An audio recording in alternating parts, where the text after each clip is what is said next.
अगर कोई beauty contest में आना चाहता है तो उसके लिए फर्स्ट स्टेप क्या है? Your beauty, your brain, your mindset, your confidence, your entire personality. All these things combined together makes you a winner. इसके लिए माइंडसेट आपका कैसा होना चाहिए? Winner's mindset होना चाहिए.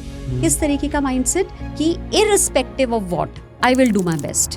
Manifestations और affirmations से काम नहीं होता. You need to work for it. उसके अकॉर्डिंग आपके एक्शंस भी होने चाहिए. घर वाले सपोर्टिव नहीं होते हैं जब, तो ऐसे में हम घर वालों को कन्विंस कैसे कर सकते हैं? देखिए, डिफिकल्ट टास्क है. It depends on all my cello friends, please don't hate me for that, but till the age of 45 I didn't go for any facials. अब अगर किसी को पेजेंट में जाना है और अगर अपनी इंग्लिश को इम्प्रूव करना है, वो कैसे इम्प्रूव कर सकता है? Not compulsory कि आपको इंग्लिश में बोलना है. पेजेंट में सोशल मीडिया प्रेजेंस कितनी इंपॉर्टेंट है? Today is the era of social media. तो सोशल मीडिया प्रेजेंस बहुत इंपॉर्टेंट है बिकॉज सो फाइनली अगर आप पेजेंट को क्रैक कर लेते हैं, आप क्राउन और मेडल जीत लेते हैं, उसके बाद आपके करियर में क्या चेंजेस आते हैं? you get a lot of fame, name, there are n number of career opportunities. तो वहाँ आपको क्रिटिसिज्म का भी सामना करना पड़ता है? कुछ तो लोग कहेंगे, लोगों का काम है कहना. इस इंडस्ट्री का डार्क साइड क्या है? क्या सच में जैसे एक फैशन मूवी आई थी और उसमें सब चीजें दिखाई गई थी, क्या सच में वो रियल लाइफ में भी होती है? Yes.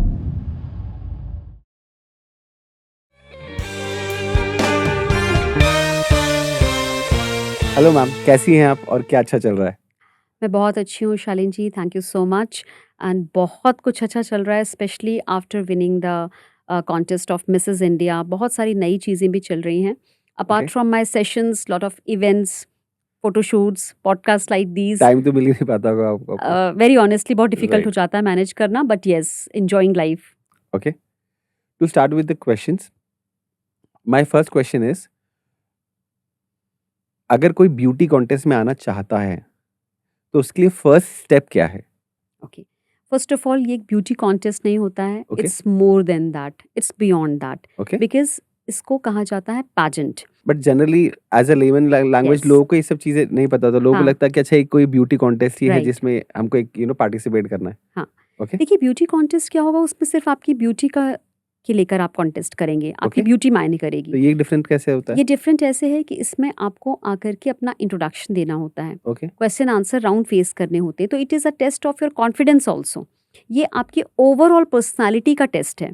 ओके, तो मुझे क्या ऐसा बोलना चाहिए कि इसमें आपका ब्यूटी प्लस ब्रेन दोनों का कॉम्बिनेशन देखा जाता है? Is it like that? Absolutely. Okay, your beauty, your brain, your mindset, your confidence, your entire personality. Okay, because देखिए, एक बार जब आप रेडी होकर आते हैं तो आप बहुत सुंदर लगते हैं. सबने Right. मेकअप किया होता है, सबके ग्लैमरस कपड़े होते हैं. Right, but once you walk, your stage presence, the way you talk, आप अपना Exactly. इंट्रोडक्शन देते हैं, Right. अपने बारे में बताते हैं, राइट, जब आपके से क्वेश्चंस पूछे जाते हैं, आप किस तरह से उनका आंसर देते हैं, all these things combined together makes you a winner. So Okay. That's why it's beyond that. Okay, अगर पेजेंट में अगर किसी को जाना है, राइट, वहाँ पे अपनी जर्नी स्टार्ट करनी है, तो उसके क्या लेवल्स होते हैं? क्या उसको अपनी सिटी लेवल से स्टार्ट करना चाहिए या स्टेट लेवल से डायरेक्ट जा सकता है या फिर नेशनल लेवल पर डायरेक्ट जा सकता है? इसके क्या कुछ क्राइटेरियाज होते हैं? देखिए, सबसे पहले तो ऑडिशंस होते हैं आपके. अगर आपको Okay. किसी भी कॉन्टेस्ट में पार्टिसिपेट करना है, Okay. सो सोशल मीडिया के थ्रू या आपको नेशनल न्यूज़पेपर्स के थ्रू पता चलता है कि इस तरीके का कोई कॉन्टेस्ट होने वाला है. Okay, so first step is auditions. Okay, अब आपके ऊपर डिपेंड करता है, कई बार ये कॉलेज लेवल से स्टार्ट हो जाते हैं, जो बड़े बड़े कॉलेजेस होते हैं वो कंडक्ट करवाते हैं. ओके, बट येस, अगर आपने कॉलेज में पार्टिसिपेट नहीं किया है तो ऐसा नहीं है कि आप आगे नहीं जा सकते हैं. आप सिटी लेवल से स्टार्ट कर सकते हैं. आपने सिटी लेवल में भी पार्टिसिपेट नहीं किया है तो आप डायरेक्ट स्टेट में भी जा सकते हैं. बट जो भी ऑर्गेनाइजर्स होते हैं, इनकी ऑथेंटिसिटी हम कैसे चेक करेंगे? This a very good question. Authenticity आप चेक कर सकते हैं उनके सोशल मीडिया प्रेजेंस, उनके यूट्यूब चैनल और उनके वेबसाइट से. ओके, देखिए, इंस्टाग्राम का चैनल बनाना, पेज बनाना बहुत बहुत ईजी है. इजी है, राइट, उसमें ढेर सारे फॉलोअर्स भी शो करना बहुत ईजी है, ढेर सारे फेक रील्स और कॉन्टेस्टेंट्स भी शेयर करना बहुत ईजी है. Right, but when it comes to YouTube channel, आप ये देखिए सबसे पहले कि वो कितना पुराना कॉन्टेस्ट है, ओके. उसमें आज तक कितने और सीजन्स हो चुके हैं. तो आपके हिसाब से कितना पुराना होना चाहिए जनरली? एटलीस्ट 2 years पुराना तो हो. मिनिमम 2 इयर्स पुराना हो। देखिए ओके। कई बार नया भी स्टार्ट अगर होता है 1 ईयर पुराना भी है तो लास्ट ईयर का उनका आप शो देखिए, यूट्यूब पे जाके देखिए उनकी वेबसाइट है कि नहीं, कितनी प्रोफेशनली वेबसाइट बनी हुई है कि नहीं। Okay. Because website and YouTube channel it requires a lot of effort, उसमें बहुत पैसा लगता है, एफर्ट लगता है। तो अगर एक ऑर्गेनाइजेशन सीरियस होगा, ऑथेंटिक होगा, तभी वो इतना स्पेंड करेंगे। तो उसका वैसा कोई क्राइटेरिया भी होता है क्या कि किसने कितने पार्टिसिपेशंस लिए इस प्रोग्राम में? ऐसा कुछ क्राइटेरिया भी होता है क्या? देखिए कितने नंबर ऑफ पार्टिसिपेंट्स ने पार्टिसिपेट किया, राइट। उनकी किस तरह की स्टेज प्रेजेंस थी, हम्म। राइट, उनके हम्म। बारे में क्या नेशनल न्यूज़पेपर्स पे या लोकल न्यूज़पेपर्स में कवरेज आया था, हम्म। या उनके जो विनर्स हैं वो आज राइट। क्या कर रहे हैं, उनकी एग्जैक्टली। विनर्स की प्रोफाइल को जाके आप चेक कर सकते हैं, उनसे राइट। डिस्कस कर सकते हैं। हम्म। बट जो बेसिक क्राइटेरिया है, you need to check their YouTube channel, okay. उनके प्रीवियस शो किस लेवल पे हुए, ग्रैंड्योर क्या था उनका, कहाँ ऑर्गेनाइज हुए, किसी अच्छे होटल में ऑर्गेनाइज हुए, उसमें कौन कौन से सेलिब्रिटी गेस्ट आए थे, कौन कौन से राउंड हुए।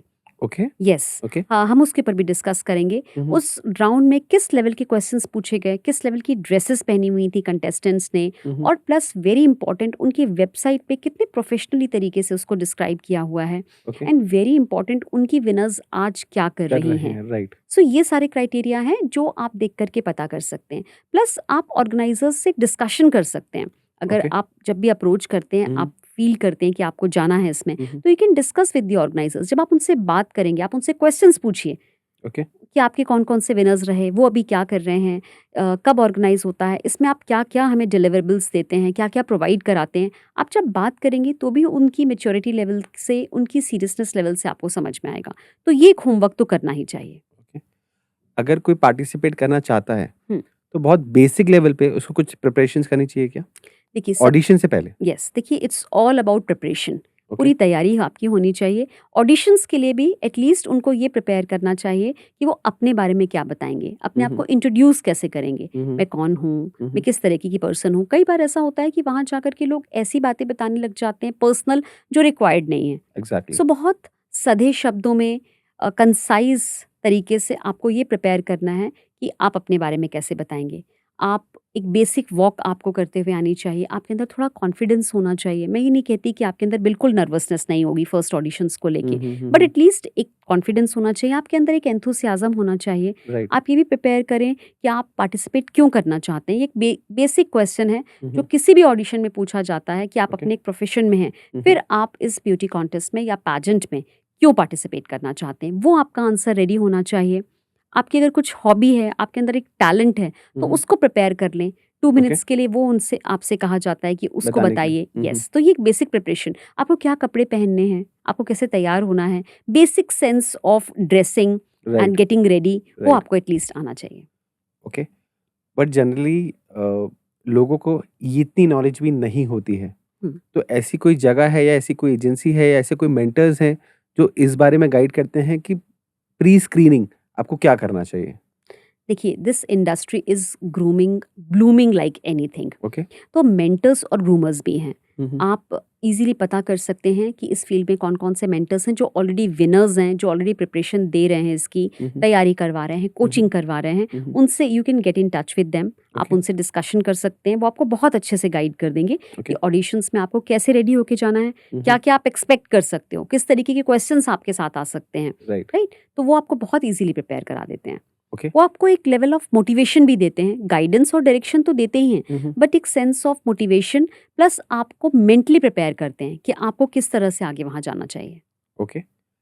हम सिलेक्शन तक तो हम चले गए, राइट। और जब हमारा सिलेक्शन हो गया उसके बाद क्या? उसके बाद ढेर सारी तैयारी। ओके। जैसा कि मैंने आपको कहा, इट्स बियॉन्ड ब्यूटी। ओके। आपको अपनी स्किन की, अपनी हेल्थ का ध्यान तो रखना ही चाहिए, बट यस आपको मेंटल लेवल पे, आपके इमोशनल लेवल पे, बियॉन्ड फिजिकल लेवल, आपको ये सारी प्रिपरेशन करनी चाहिए। ठीक है। तो आपने बोला मेंटल लेवल पे, तो इसके लिए माइंडसेट आपका कैसा होना चाहिए? आपका माइंडसेट बहुत स्ट्रांग और स्टेबल होना चाहिए, क्योंकि जब आप खुद अकेले होते हैं, प्रिपेयर कर रहे होते हैं अपना इंट्रोडक्शन, अपनी हॉबी, अपना टैलेंट, अपने हेल्थ के बारे में, स्किन के बारे में, तब तो आप बहुत कॉन्फिडेंट रहते हैं। लेकिन जब आप वहाँ जाते हैं तो आप देखते हैं कि आपके जैसे और 40-50 कंटेस्टेंट्स वहाँ पर हैं, और वो भी उतने ही सुंदर, उतने ही टैलेंटेड हैं, तो फिर वहाँ आपको एक सेल्फ डाउट आने लगता है। आप राइट। लो ऑन कॉन्फिडेंस हो जाते हैं। तो आपका जो माइंडसेट है वो बहुत स्ट्रांग होना चाहिए। ओके। आपको ये बात बहुत अच्छे से प्रिपेयर करनी चाहिए that yes I am able to do it. मेरे अंदर कुछ स्ट्रेंथ्स हैं जो दूसरों में नहीं हैं। I right. Am unique, I am different. तो अपने ऊपर ट्रस्ट करना आपको आना चाहिए। ये स्ट्रांग माइंडसेट आपके अंदर होना चाहिए। एक विनर्स माइंडसेट होना चाहिए। किस तरीके का माइंडसेट कि irrespective of what I will do my best. Exactly. कोई और क्या कर रहा है उसको देख कर के मैं डिस्टर्ब ना हूँ, मेरे अंदर सेल्फ डाउट ना आए, मेरे अंदर एंजाइटी ना हो, या एटलीस्ट ये वाली फीलिंग नहीं हो कि ओ माय गॉड अब तो मैं कुछ नहीं कर सकती, या मैं राइट। मुझसे नहीं हो पाएगा, राइट। या आपने वहाँ पे गिव अप ही कर दिया। सपोज आपसे कोई क्वेश्चन पूछा गया, या आप वहाँ कोई स्टेजेस हो रही हैं, आप परफॉर्म कर रहे हो, आप प्रैक्टिस कर रहे हो, रैंप वॉक में आप थक गए हो और सडनली आपको लगा कि ओ माय गॉड अब तो मैं नहीं कर सकती। तो ये वाली फीलिंग आपके अंदर नहीं आनी चाहिए। नेवर गिव अप का एक एटीट्यूड होना चाहिए। Okay. And it takes time, it takes, अगर आपके अंदर ये एटीट्यूड नहीं है तो ये डेवलप करने के लिए आपको थोड़ा समय लगता है। राइट। इसके लिए आप मोटिवेशनल वीडियोस देखिए, आप पिछले विनर्स की जो अलग अलग प्लेटफॉर्म पे विनर्स हुई हैं उनके आंसर्स सुनिए, उनकी जर्नी सुनिए, उन्होंने किस तरह से फेस किया। राइट। प्लस आपके अंदर एक स्ट्रॉन्ग इंस्टिंक्ट होनी चाहिए कि yes I want to do something, right. I want to achieve something. जब Okay. आपके अंदर ये फीलिंग्स होंगी, आपका माइंडसेट स्ट्रांग बनेगा, तो आप डेफिनेटली इसमें आगे जा सकते हैं। एक बहुत इंपॉर्टेंट बात, आपका एक पॉजिटिव माइंडसेट होना चाहिए। कुछ Okay. भी वहाँ पर हो रहा है, सपोज आपको आपकी ड्रेस जो है वो पसंद नहीं आ रही है, लेकिन ये बात आपको पता होनी चाहिए कि ड्रेस के ऊपर मार्क्स नहीं होते हैं, the way you carry that dress उस पर मार्क्स होते हैं। Okay. सो आपके अंदर एक पॉजिटिव माइंडसेट होना चाहिए, वो आपको इनकलकेट करना आना चाहिए कि अगर आसपास कुछ भी सिचुएशंस आपके अनुकूल नहीं हो रही हैं तो आप उससे डिस्टर्ब नहीं हो रहे हैं, बल्कि उसमें आप सोल्यूशन फाइंड आउट कर रहे हैं। तो Okay. आपकी फॉल्ट फाइंडिंग की जगह एक सोल्यूशन ओरिएंटेड अप्रोच होनी चाहिए। Okay. So all these things help. अगर मैं माइंडसेट के बारे में बात करूं तो मुझे ऐसा लगता है this journey is like a marathon, right? आपको मेंटली बहुत ज़्यादा स्ट्रांग होना चाहिए। यस, तो उसके लिए क्या हमको कोई मिरर टेक्निक, कोई वाटर टेक्निक, स्विच वर्ड्स, ऐसी चीज़ें भी कुछ यूज़ करनी चाहिए? देखिए ये सबका कॉम्बिनेशन है। ओके। अगर आप स्पिरिचुअलिटी में बिलीव करते हैं, आप मैनिफेस्टेशंस में बिलीव करते हैं, तो then the most important thing is to manifest. Okay. I will give you my example. I was the winner of Mrs. Central India 2023 right. and I was invited at various platforms और वहाँ announce होता था कि let's welcome Manisha Anand Mrs central India 2023। और उस समय मैं prepare कर रही थी मिसेस इंडिया 2024 के लिए, और वहाँ बैठ कर के लिटरली मैं हर बार ये दोहराती थी that you know people are calling me let's welcome Manisha Anand Mrs India 2024।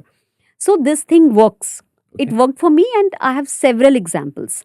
So yes, manifestation आप कर सकते हैं, लेकिन वो आप तभी कर पाएंगे जब आपका माइंडसेट पॉजिटिव है, जब आप अपने ऊपर बिलीव करेंगे। You need to believe in yourself. And yes, इस प्रोसेस में अगर आप रेकी हीलिंग में हैं, अगर आप एनर्जीज में बिलीव करते हैं, स्पिरिचुअलिटी में बिलीव करते हैं, सो जब आप भी बैठते हैं मेडिटेशन में तो उस समय आप विजुलाइज कर सकते हैं manifestation and then next is visualisation. कि आप Okay. विजुलाइज कर रहे हैं कि आप ऑलरेडी विन कर चुके हैं, you have already won the contest right. And you are very happy, you need to feel it. And इसके लिए आप एफर्मेशंस भी ले सकते हैं। राइट। मैं अफर्मेशंस पे ही आने वाला था। राइट, तो हमको अफर्मेशंस जो हमारा मॉर्निंग में पूरा की पूरा एक बंडल होता है, ये पूरा की पूरा हमको रेगुलर बेसिस पे करते रहना चाहिए। Is it like that? देखिए affirmations is not only about morning. Okay. Morning yes it's better. जैसे ही आप सो के उठते हैं तो आपका जो सबकॉन्शियस माइंड होता है it's works like a sponge, absorb करने के लिए रेडी होता है। तो आप उस वक्त अगर एफर्मेशंस करते हैं followed by visualisation and manifestation, it works really fast. लेकिन there is something called bed time routine also. Okay. सोने के समय, जिस समय आप सोने जा रहे होते हैं, आपका जैसे ही आप सोते हैं आपका सबकॉन्शियस माइंड बहुत एक्टिव Active होता होता है, है, कॉन्शियस माइंड सो जाता है। तो उस समय आप जो भी थॉट्स, पॉजिटिव थॉट्स लेके सोते हैं, वो पूरी रात नींद में आपके सबकॉन्शियस में होता है।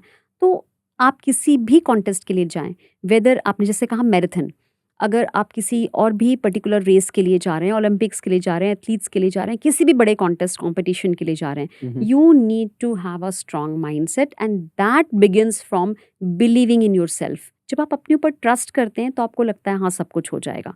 तो मैं एक बार है ना शॉर्ट में बहुत पूछना चाहता हूँ आपसे कि अगर कोई भी पैजेंट में जाना चाहता है तो उसको अपने माइंडसेट के लिए जो चीज़ें आपने बताई उसको क्या क्या चीज़ें करनी चाहिए जिससे उसका माइंडसेट बहुत स्ट्रांग हो सके और वो चीज़ों को मैनिफेस्ट कर सके अपनी लाइफ में? तो आप क्या पूरा एक प्रोसेस आप बता सकती हैं?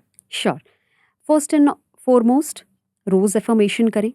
जब वो एफर्मेशन करें वो प्रेजेंट टेंस में होने चाहिए। Okay, I will be the winner नहीं, I am the winner because I deserve it. Okay. You need to feel that. Second, positive mindset. कुछ भी आप नया और कुछ बड़ा करने जाते हैं तो आपके पास बहुत सारे प्रॉब्लम्स और चैलेंजेस आते हैं। Try to find a solution oriented approach. जब भी आप सॉल्यूशंस फाइंड आउट करेंगे आपका माइंडसेट स्ट्रांग होता जाएगा। Third important thing is power of gratitude. जो भी Okay. आपके पास है उसके लिए आप जितना ज़्यादा ग्रेटफुल होंगे, थैंकफुल होंगे, उतनी पॉजिटिव चीज़ें आपके साथ होंगी। Okay. Then you visualise.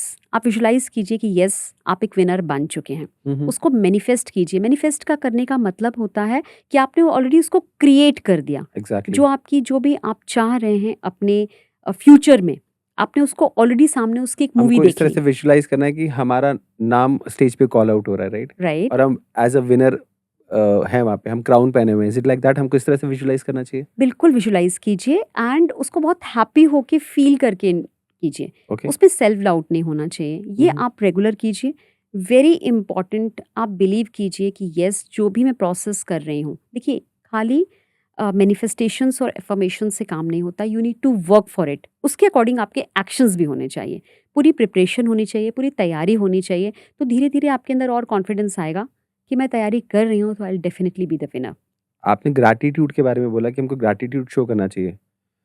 Gratitude से क्या होता है? क्यों इंपॉर्टेंट होता है ग्रैटिट्यूड? देखिए ग्रैटिट्यूड मतलब होता है कि जो भी आपके पास है आप उसके लिए थैंकफुल हैं, आप उसके लिए धन्यवाद कर रहे हैं। सो इसका मतलब है कि आपके पास वो चीज़ें हैं। That means it creates a feeling of abundance in you. कि आपके पास वो चीज़ें हैं, आपके अंदर लैक की फीलिंग नहीं आएगी। राइट। सपोज आपको ये लग रहा है कि आज मेरे पास कोई काम नहीं है, जस्ट फॉर टुडे। जैसे मैं एक फ्रीलांस ट्रेनर हूँ तो आज मेरे पास सेशन नहीं है, but I am thankful for my yesterday's session.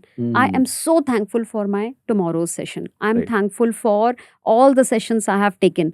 सो वो एक फीलिंग ऑफ अबंडेंस रहेगी, फीलिंग ऑफ लैक नहीं रहेगा। इट्स लाइक यूनिवर्स आपको दे रहा है बट आप उसको थैंक्स नहीं बोल रहे हो।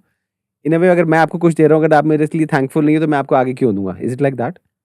It is like that. And one more thing, आप जितना थैंक्स करते हैं, आप उतना हैप्पी होके थैंक्स करते हैं, राइट। ये फीलिंग, ये वाइब्रेशंस आपके आसपास क्रिएट होती है ऑरा में। Okay. So that comes to you. आप जितना ज़्यादा थैंकफुल होते हैं उतनी और चीज़ें आपके पास आती हैं। आई am a very strong believer of that because I have experience this in my life with various examples. और सबसे बड़ी बात क्या होती है, जब आप ग्रैटिट्यूड एक्सप्रेस करते हैं तो आपके अंदर एक पॉजिटिविटी आती है कि yes I have this thing, और वो चीज़ आगे फिर और मटेरियलाइज होती है। Okay. What goes around comes around. Exactly.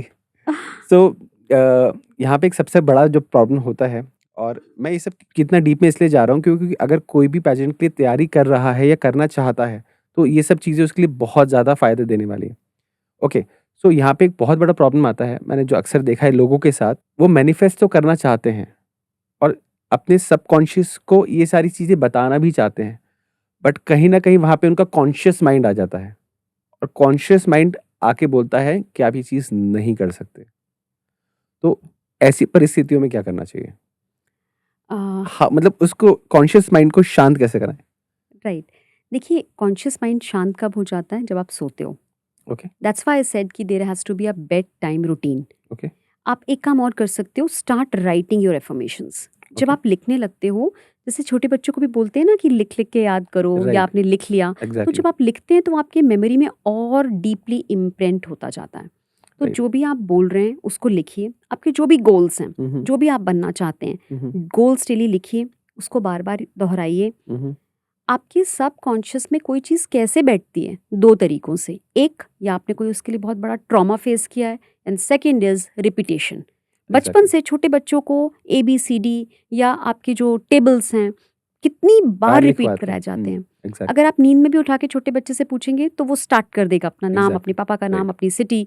Right. Why? Because of repetition. तो जब आप बार बार दोहराते हैं तो आपके कॉन्शियस माइंड बार बार जब दोहराता है तो सबकॉन्शियस में वो चीज़ रजिस्टर होती जाती है, and it works for everything. Okay. तो जो हमको लिखना है, ये हमको एफर्मेशंस लिखने हैं सारे के सारे? एफर्मेशंस लिखने हैं, अपने गोल्स लिखने हैं, और जो भी आप चाहते हैं, आप अचीव करना चाहते हैं, उसको पूरा विजुलाइज करके भी आप लिख सकते हैं कि ऐसा हो गया है। वो फीलिंग आप डिस्क्राइब कर सकते हैं। ओके। तो इज इट लाइक हमको क्या पूरा एक स्टोरी टाइप लिखना चाहिए? बिल्कुल आप स्टोरी टाइप भी जिसमें लिख हम बहुत सकते सारे हैं। इमोशंस, बहुत सारा एक्साइटमेंट, ये सब चीजें इसमें डाल सकें? इमोशंस मैंने कहा ना, आपको फ़ील करके लिखना है। ओके। तो अगर आपको फ़ील करेंगे आप, तो आपको लगेगा कि येस वो चीज़ ऑलरेडी मटेरियलाइज़ हो चुकी है, मैनिफेस्ट हो चुकी है। आप उसको स्टोरी फॉर्म में भी कंस्ट्रक्ट कर सकते हैं। फॉर एग्ज़ाम्पल, अगर आप ये मैनिफेस्ट कर रहे हैं that you are the winner of this contest, तो आपको उस दिन ये दिखना चाहिए कि आप ग्रैंड स्टेज पे हो, आपके सर पे ताज है, आपने कौन से कलर की ड्रेस पहनी है, आप कितना स्माइल कर रहे हो, आपके सारे फैमिली मेंबर्स वहाँ खड़े हुए हैं, वो आपके लिए क्लैप कर रहे हैं, और all the audience they are cheering for you. वहाँ पे बहुत सारे रिपोर्टर्स हैं, फोटोग्राफर्स हैं, वो पिक्चर्स क्लिक कर रहे हैं, and everyone is clapping for you. You literally have to, जैसे मूवी होती है, मूवी का जो पूरा एक सीन होता है, वो आप देख सकते हैं। तो right. It goes for everything. Okay. Family members की अभी आपने जस्ट बात किया, फैमिली मेंबर्स का सपोर्ट कितना मायने रखता है इन सब चीज़ों के लिए? देखिए, किसी भी फील्ड के लिए फैमिली मेंबर्स का सपोर्ट बहुत मोटिवेशन वाला होता है, आई टेल यू। देखिए, ये मैं पहले भी कह चुकी हूँ कि कोई भी एक जो फीमेल होती है या कोई भी एक पर्सन होता है, वो बहुत स्ट्रांग होता है, वो केपेबल होता है करने के लिए। I can do anything, anything as in related to my goals, related to my personality, related to my work. मुझे सपोर्ट मिले या नहीं मिले, लेकिन जब आपको सपोर्ट मिलता है तो आप और बहुत हैप्पी होके करते हो। राइट। तो जितनी भी फीमेल्स हैं, अगर उनको सपोर्ट मिलता है तो वो और बहुत खुश होके कुछ करती हैं। लेकिन अगर सपोर्ट नहीं मिलता तो उसको और एज चैलेंज ले लेती हैं, एंड फिर एग्जैक्टली। अपना और पुट इन करती हैं। बट यस, जब सपोर्ट मिलता है तो लाइक यू नो, अगर घर से सपोर्ट मिलता है तो फिर उनके अंदर एक अलग मोटिवेशन रहता है, उनके अंदर और उसको प्रूव करने की एक फीलिंग आ जाती है राइट। कि yes, they are supporting me, तो I should do my best. But कई बार ऐसा होता है ना कि घर वाले सपोर्टिव नहीं होते हैं जब, तो ऐसे में हम घर वालों को कन्विंस कैसे कर सकते हैं इस चीज़ के लिए कि ये कुछ खराब चीज़ नहीं है, this is a good thing? तो हम कैसे कन्विंस कर सकते हैं घर वालों को? देखिए, डिफ़िकल्ट टास्क है। It depends on the family members, okay. उनके माइंडसेट, उनकी अप्रोच, वो कितने ऑर्थोडॉक्स हैं, कितने कंज़र्वेटिव हैं, उनकी उनकी अपब्रिंगिंग अप्रोच कैसी है? कैसी है। येस। राइट। तो अगर आपकी अंडरस्टैंडिंग बहुत अच्छी है, आपके लाइफ़ पार्टनर से आपकी अंडरस्टैंडिंग बहुत अच्छी है। मेरे तो लाइफ़ पार्टनर ने ही मुझे मोटिवेट किया। As soon as I become the Mrs central India, he was after my life that you should go for Mrs India. मैंने ऐसा कुछ भी नहीं सोचा था। सो इट डिपेंड्स कि आपकी फैमिली मेंबर्स कैसे हैं। There will be family members जिनको लगेगा कि क्या करने की ज़रूरत है ये सब? एग्जैक्टली। आपको होता है। क्यों क्यों ज़रूरत करना है है? ऐसा? क्यों करना है? हाँ। बट अगर आपके अंदर बहुत ज़्यादा पैशन है, आपके हम्म। अंदर एक स्ट्रॉन्ग विल पावर है, आप चाहते हैं कि आप रियली में इसको करना चाहते हैं, तो you will try to convince them on the basis of the fact that आप और इम्प्रूव करेंगे। ये जो जर्नी है, आप इसमें कैसे ट्रांसफॉर्म होंगे, और इसमें कुछ भी ऐसा ख़राब नहीं है। आप पिछले विनर्स से बात कर सकते हैं। तो इट डिपेंड्स कि फैमिली मेंबर्स का ऑलरेडी एटीट्यूड कितना स्ट्रॉन्ग है। ओके। हमको जैसे मालूम है कि हमारा पैजेंट ऑलमोस्ट 1 साल बाद होने वाला है, राइट? तो 1 साल पहले से या पैजेंट के कितने पहले से हमको अपनी प्रिपरेशन स्टार्ट कर देनी चाहिए? देखिए, 1 साल पहले तो पता नहीं चलता है, कुछ महीने पहले ही पता चलता है, 6-7 मंथ्स। ओके। और 6 months are good enough for the preparation. Okay. 6 months में आपको बहुत सारी प्रिपरेशन करनी होती है। फिजिकल लेवल पे, अपने अपीयरेंस के लेवल पे, जो आपका एक्सटर्नल अपीयरेंस है, फिर आपका यस जो हमने माइंडसेट की बात करी, मेंटल लेवल पे, एंड यस इमोशनल लेवल पे। ओके। सारी चीज़ों पे आपको वर्क करना होता है। हम बात स्टार्ट करते हैं अपने अपीयरेंस की। तो you Right. Need to take care of your skin. Okay. अगर अभी तक आपने अपनी स्किन की, हेयर की, एक्सटर्नल अपीयरेंस की उतनी अगर देखभाल नहीं की है, ध्यान नहीं दिया है, तो you need to start taking care of it. तो अगर किसी को भी अपनी स्किन की केयर करना है, तो उसको कैसे करना चाहिए? देखिए, I am not a makeup expert और ब्यूटी एक्सपर्ट, बट येस, जो मैंने तैयारी की वो मैं आपको बता सकती हूँ। Sure. Start with your healthy diet. Okay. आप ऊपर से मेकअप करके तो सुंदर दिख सकते हैं, बट येस, आपकी जो क्वालिटी ऑफ स्किन है that comes from what you eat. Okay. तो स्टार्ट ईटिंग हेल्दी फूड। जितना ज़्यादा आप जंक फूड अवॉइड करें, cut the junk food, go for fruits, Okay. Lots and lots of fruits आप Okay. खाइए, lots of vegetables, and very important, drink a lot of water. खूब पानी पीजिए, it detox Right. Water आप P सकते हैं।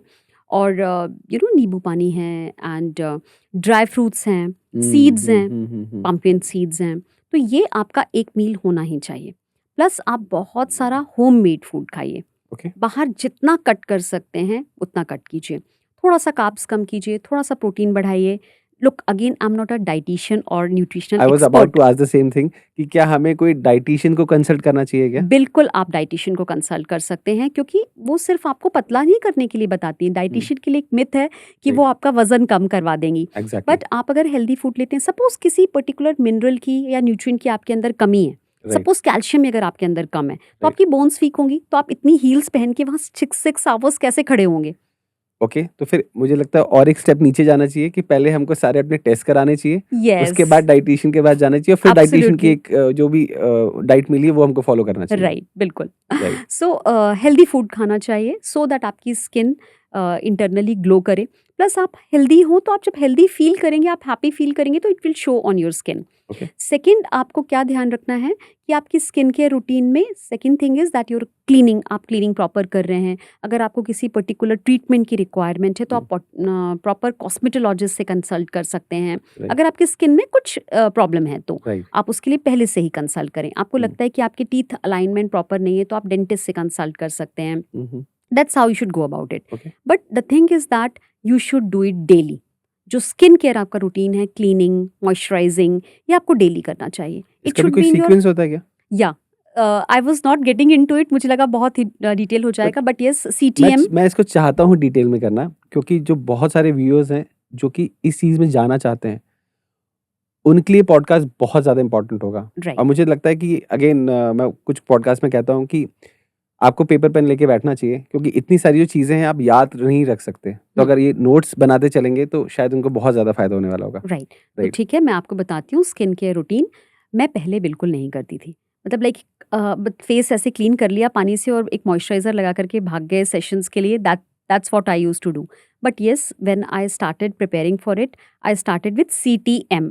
Okay, what is CTM? CTMS हो गया है अब तो, Okay. CTMS। Okay, C is cleaning. Okay, आप किसी भी फेस वॉश से, जेंटल फेस वॉश से अपना स्किन क्लीन कीजिए, फेस क्लीन कीजिए। सेकंड इज टोनिंग, एक टोनर यूज कीजिए जो पोर्स को बंद करता है।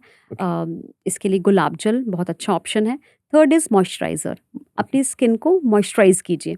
जितना आप उसको मॉइस्चराइज करके रखेंगे, उतना वो हेल्दी रहेगी। Okay, and next is protection, that means sunscreen.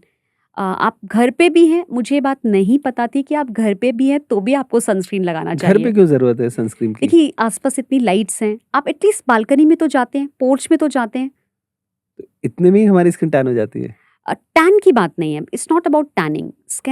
Sunlight से जो आपके स्किन पे हार्मफुल इफेक्ट्स होते हैं, it shows in form of wrinkles, it Okay. Shows in form of your skin blemish.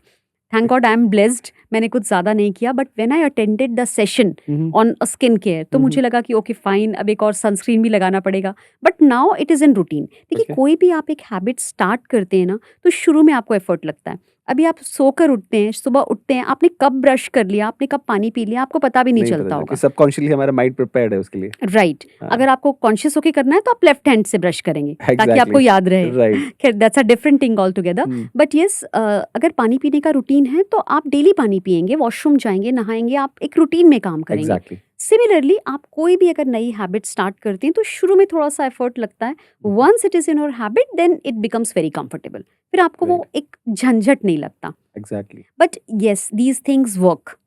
मैं एक हैबिट के ऊपर एक बात ऐड करना चाहता हूँ, जो भी अपनी हैबिट बनाना चाहते हैं। जनरली बोला जाता है कि 21 डेज तक आपको चीज़ करना चाहिए, बट जो मैंने लर्न किया है कि अगर आपको कोई भी हैबिट को फॉर्म करना है तो एटलीस्ट 30 डेज तक करना चाहिए, कि 21 डेज में तो वो आपके सबकॉन्शियस माइंड में आना शुरू होता है। उसको परमानेंट करने के लिए 30 डेज तक एटलीस्ट करना चाहिए। Let me add to it. Okay, 21 days challenge तो हम बोलते हैं। हाँ, 21 डेज, आपने बिल्कुल सही कहा, वो रजिस्टर करता है हमारा माइंड कि हाँ, कुछ नई चीज हो रही है। राइट, 30 डेज में वो थोड़ा सा और होती है, लेकिन अगर आपको उस हैबिट को परमानेंट बिल्कुल करना है। परमानेंट करना है, हाँ, तो it should be 66 days. Okay, 67th day पे यू विल मिस इट। अगर आप उसको नहीं करोगे, तो आपको लगेगा कि कुछ मिसिंग कुछ है। मिसिंग है। It can be a fruit, eating fruit, it can be writing it's a affirmation. Very good tip, trust me. जो आपने बताया, बहुत सारे लोगों को नहीं मालूम होता कि 66 डेज तक भी हमको करना चाहिए। इनफैक्ट मेरे लिए नया है कि मैंने पहले नहीं सुना था कि 66 डेज तक करना चाहिए। Right. Right, so skin care में will come back to skin care. Skin care, you need to take care of the external beauty. Okay, क्योंकि आप जब एक्सटर्नल ब्यूटीफुल दिखते हैं, आपकी स्किन क्लियर दिखती है, तो आप अंदर से कॉन्फिडेंट फील करते हैं। आपके अंदर एक इन्फीरियरिटी कॉम्प्लेक्स नहीं आता कि मैं वहाँ जा रही हूँ तो पीपल विल नॉट अप्रिशिएट मी और समथिंग। सो एक आपके अंदर से एक एनर्जी आती है, कॉन्फिडेंस आता है। तो right. irrespective of your skin color, irrespective of your age, you should take care of your skin. Okay, skin पे एक और क्वेश्चन। बहुत सारे सैलून्स में बताते हैं कि आप ये वाला फेशियल कराओ, ये वाला फेशियल मत कराओ। और मुझे फिर अभी किसी ने बताया था कि ये जो सजेस्ट करते हैं, ये आपकी स्किन के हिसाब से सजेस्ट नहीं करते, अपनी सेल के हिसाब से सजेस्ट करते हैं कई बार, राइट? जिसमें उनको ज़्यादा मार्जिन होता है। तो ऐसे में किसी को क्या करना चाहिए? फर्स्ट, सेकंड, कितनी बार हमको रेगुलर बेसिस पे सैलून जाना चाहिए, फेशियल्स वगैरह कराने चाहिए किसी को अपनी स्किन को मेंटेन करने के लिए? All my salon friends, please don't hate me for that, but till the age of 45, okay, I didn't go for any facials. Okay, मैंने कोई फेशियल्स नहीं कराए। I used to drink a lot of water, I used to take healthy diet, ये मेरी routine में ही थी। तो जब मैंने प्रिपेयर भी किया तो मुझे कुछ ज़्यादा चेंज नहीं करना पड़ा as far as diet is concern. Right. देखिए, सैलून आपको अपनी बेसिक हाइजीन क्लीनिंग सर्विसेज के लिए ज़रूर जाना चाहिए। आपको अगर लगता है कि आपके आईब्रोज बहुत थिक हैं तो आप रेगुलरली जाके उनको ट्रिम कराइए, हेयर ट्रिम कराइए, एक बेसिक क्लीनिंग कराइए। बट अगर मैंने आपको कहा, जैसे अगर आपकी स्किन में कुछ इश्यूज हैं तो आप कॉस्मेटोलॉजिस्ट से ज़रूर कंसल्ट कीजिए। आपकी स्किन पे सपोज अगर थोड़े एक्ने से बहुत ज़्यादा है। एक्ने हैं या किसी को मार्केशन हो जाता है, उसके लिए एक स्पेसिफिक टर्म है जो मैं मिस कर रही हूँ, ब्लेमिशिंग, वो होता है अगर, तो आप बिल्कुल जाइए और कंसल्ट कीजिए डेफिनेटली। लेकिन सपोज आपकी स्किन हेल्दी है तो आप कुछ बेसिक चीज़ें भी यूज़ कर सकते हैं। फेशियल इज रेगुलर बेसिस पे रिक्वायर्ड नहीं है फेशियल जो है। लेकिन yes, once in a while आप ले सकते हो। जैसे भी Okay. Hydra facial is in trend, तो हाइड्रा फेशियल में कोई केमिकल्स यूज नहीं होते, कोई क्रीम यूज नहीं होती, with the water, with the machine से ट्रीट यू, तो आपकी स्किन बहुत हाइड्रेट हो जाती है, उस पर ग्लो आता है। वो Okay. मैंने भी कराया था कॉन्टेस्ट के पहले Okay. एंड मुझे उसके रिजल्ट्स मिले, तो Okay. आप वो करा सकते हो। हम्म, बट इस बहुत ज़्यादा केमिकल ट्रीटमेंट मुझे लगता है नहीं पर्सनली कराना स्पीकिंग चाहिए। नहीं कराना चाहिए। राइट। ओके, अब आते हैं हम फिटनेस के ऊपर। ये तो Yes. हमने स्किन केयर किया। हम्म। हमको फिटनेस में क्या क्या चीज़ करना चाहिए? क्या हमको जिम जाना चाहिए? क्या हमको योगा करना चाहिए? दोनों का मिक्स करना चाहिए? क्या करना चाहिए? और अगर कोई ऐसा है जो कि अफोर्ड नहीं कर सकता है जिम जाना या Right. किसी योगा ट्रेनर के पास जाना, तो वो घर पे ऐसी क्या चीज़ें कर सकता है जो कि अपनी फिटनेस पे वो चेंजेस लेके आ सकता है? करेक्ट। तो देखिए, फिटनेस पे तो ध्यान देना ही चाहिए, सिर्फ इसलिए नहीं कि आप स्लिम दिखें, बस इसलिए कि आपके अंदर एक स्टैमिना हो। क्योंकि जब आप एक पैजेंट में जाते हो तो आपको वहाँ घंटों रैंप वॉक की प्रैक्टिस करनी होती है, और वो भी 4-5 इंचेस की हील्स के साथ। माय तो आपके अंदर स्टैमिना होना चाहिए, आपकी लेग्स स्ट्रांग होने चाहिए कि आप बिना थके, सपोज आप पैजेंट आपका स्टार्ट हो गया 6 o'clock और रात को जब क्राउनिंग होती है 11:30 हो जाता है, तो ओके, तब तक आपके दिन अगर भर?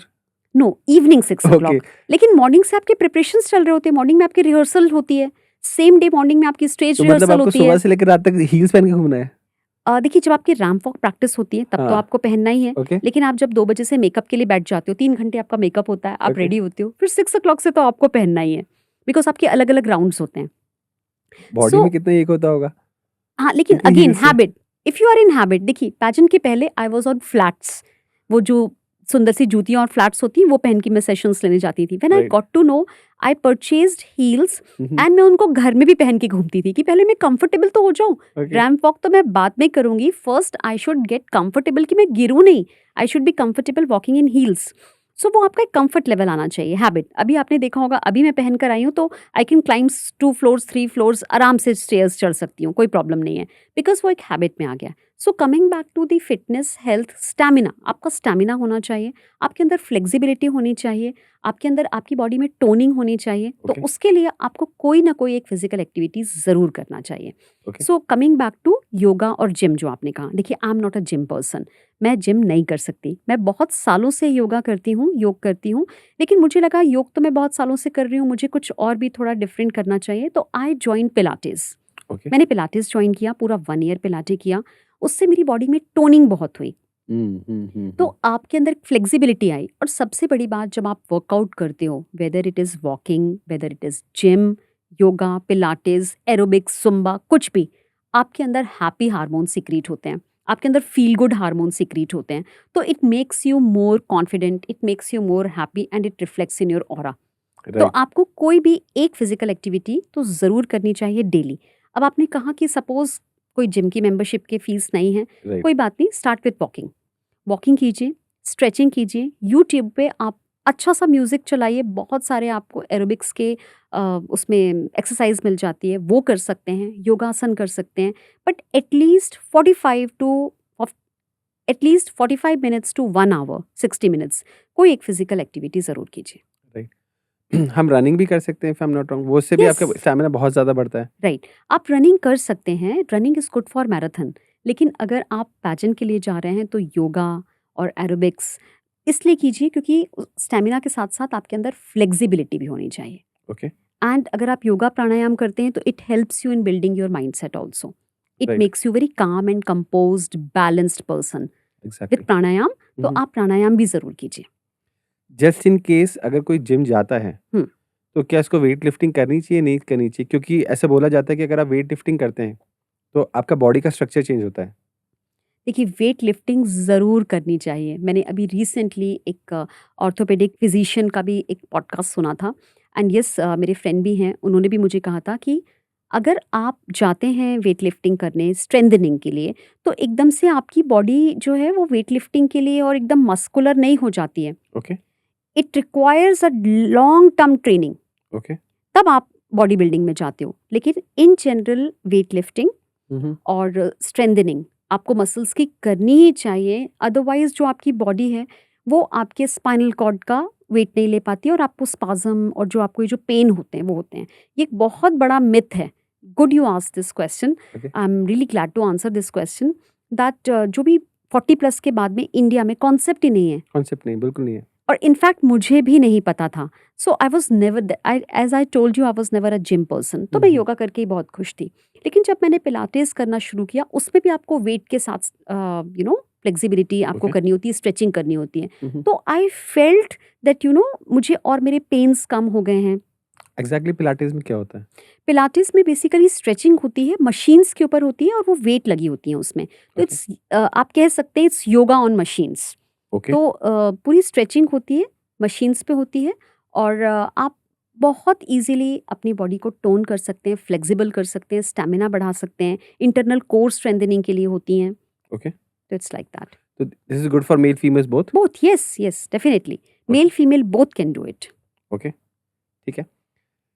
फिज़िकल स्टैमिना के लिए कौन-सी किस तरह की डाइट अगर आप रिकमेंड करना चाहते हैं कि जिससे और ज़्यादा स्टैमिना बढ़ सकता है? एक तो हमने जो न्यूट्रिशियनिस्ट ने हमको बताया कि ये सब चीज़ें तो आपको कंज़्यूम करनी है।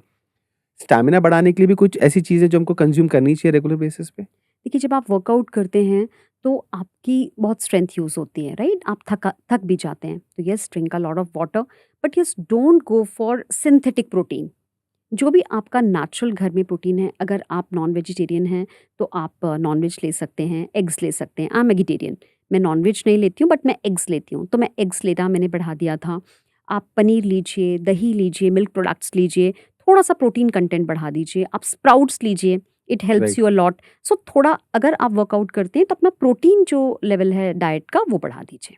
तो which is recommended, plant protein और animal protein? It depends upon your preference. Okay. It totally depends on preference. I prefer plant protein. Hmm, hmm. So मैं बहुत ज़्यादा स्प्राउट्स, पनीर इस पे पनीर भी ऑफ कोर्स एनिमल प्रोडक्ट में हो गया, but there are lot of people who are vegan. Exactly, so it depends upon your preference. Right. In preparations में रेस्ट कितना रिक्वायर्ड है? और आपको कितनी इंटेंसिटी से इसकी ट्रेनिंग करनी चाहिए? कि मतलब अगर आप 5 डेज़ अ वीक करेंगे, 6 डेज़ अ वीक करेंगे, कितनी नींद होनी चाहिए? जनरली बोला जाता है कि 6 से 7 घंटे की नींद बहुत होती है। तो हमको किस तरह से इन सब चीज़ों में करना चाहिए? देखिए, rest is very important and there is habit of micro breaks, that is very important.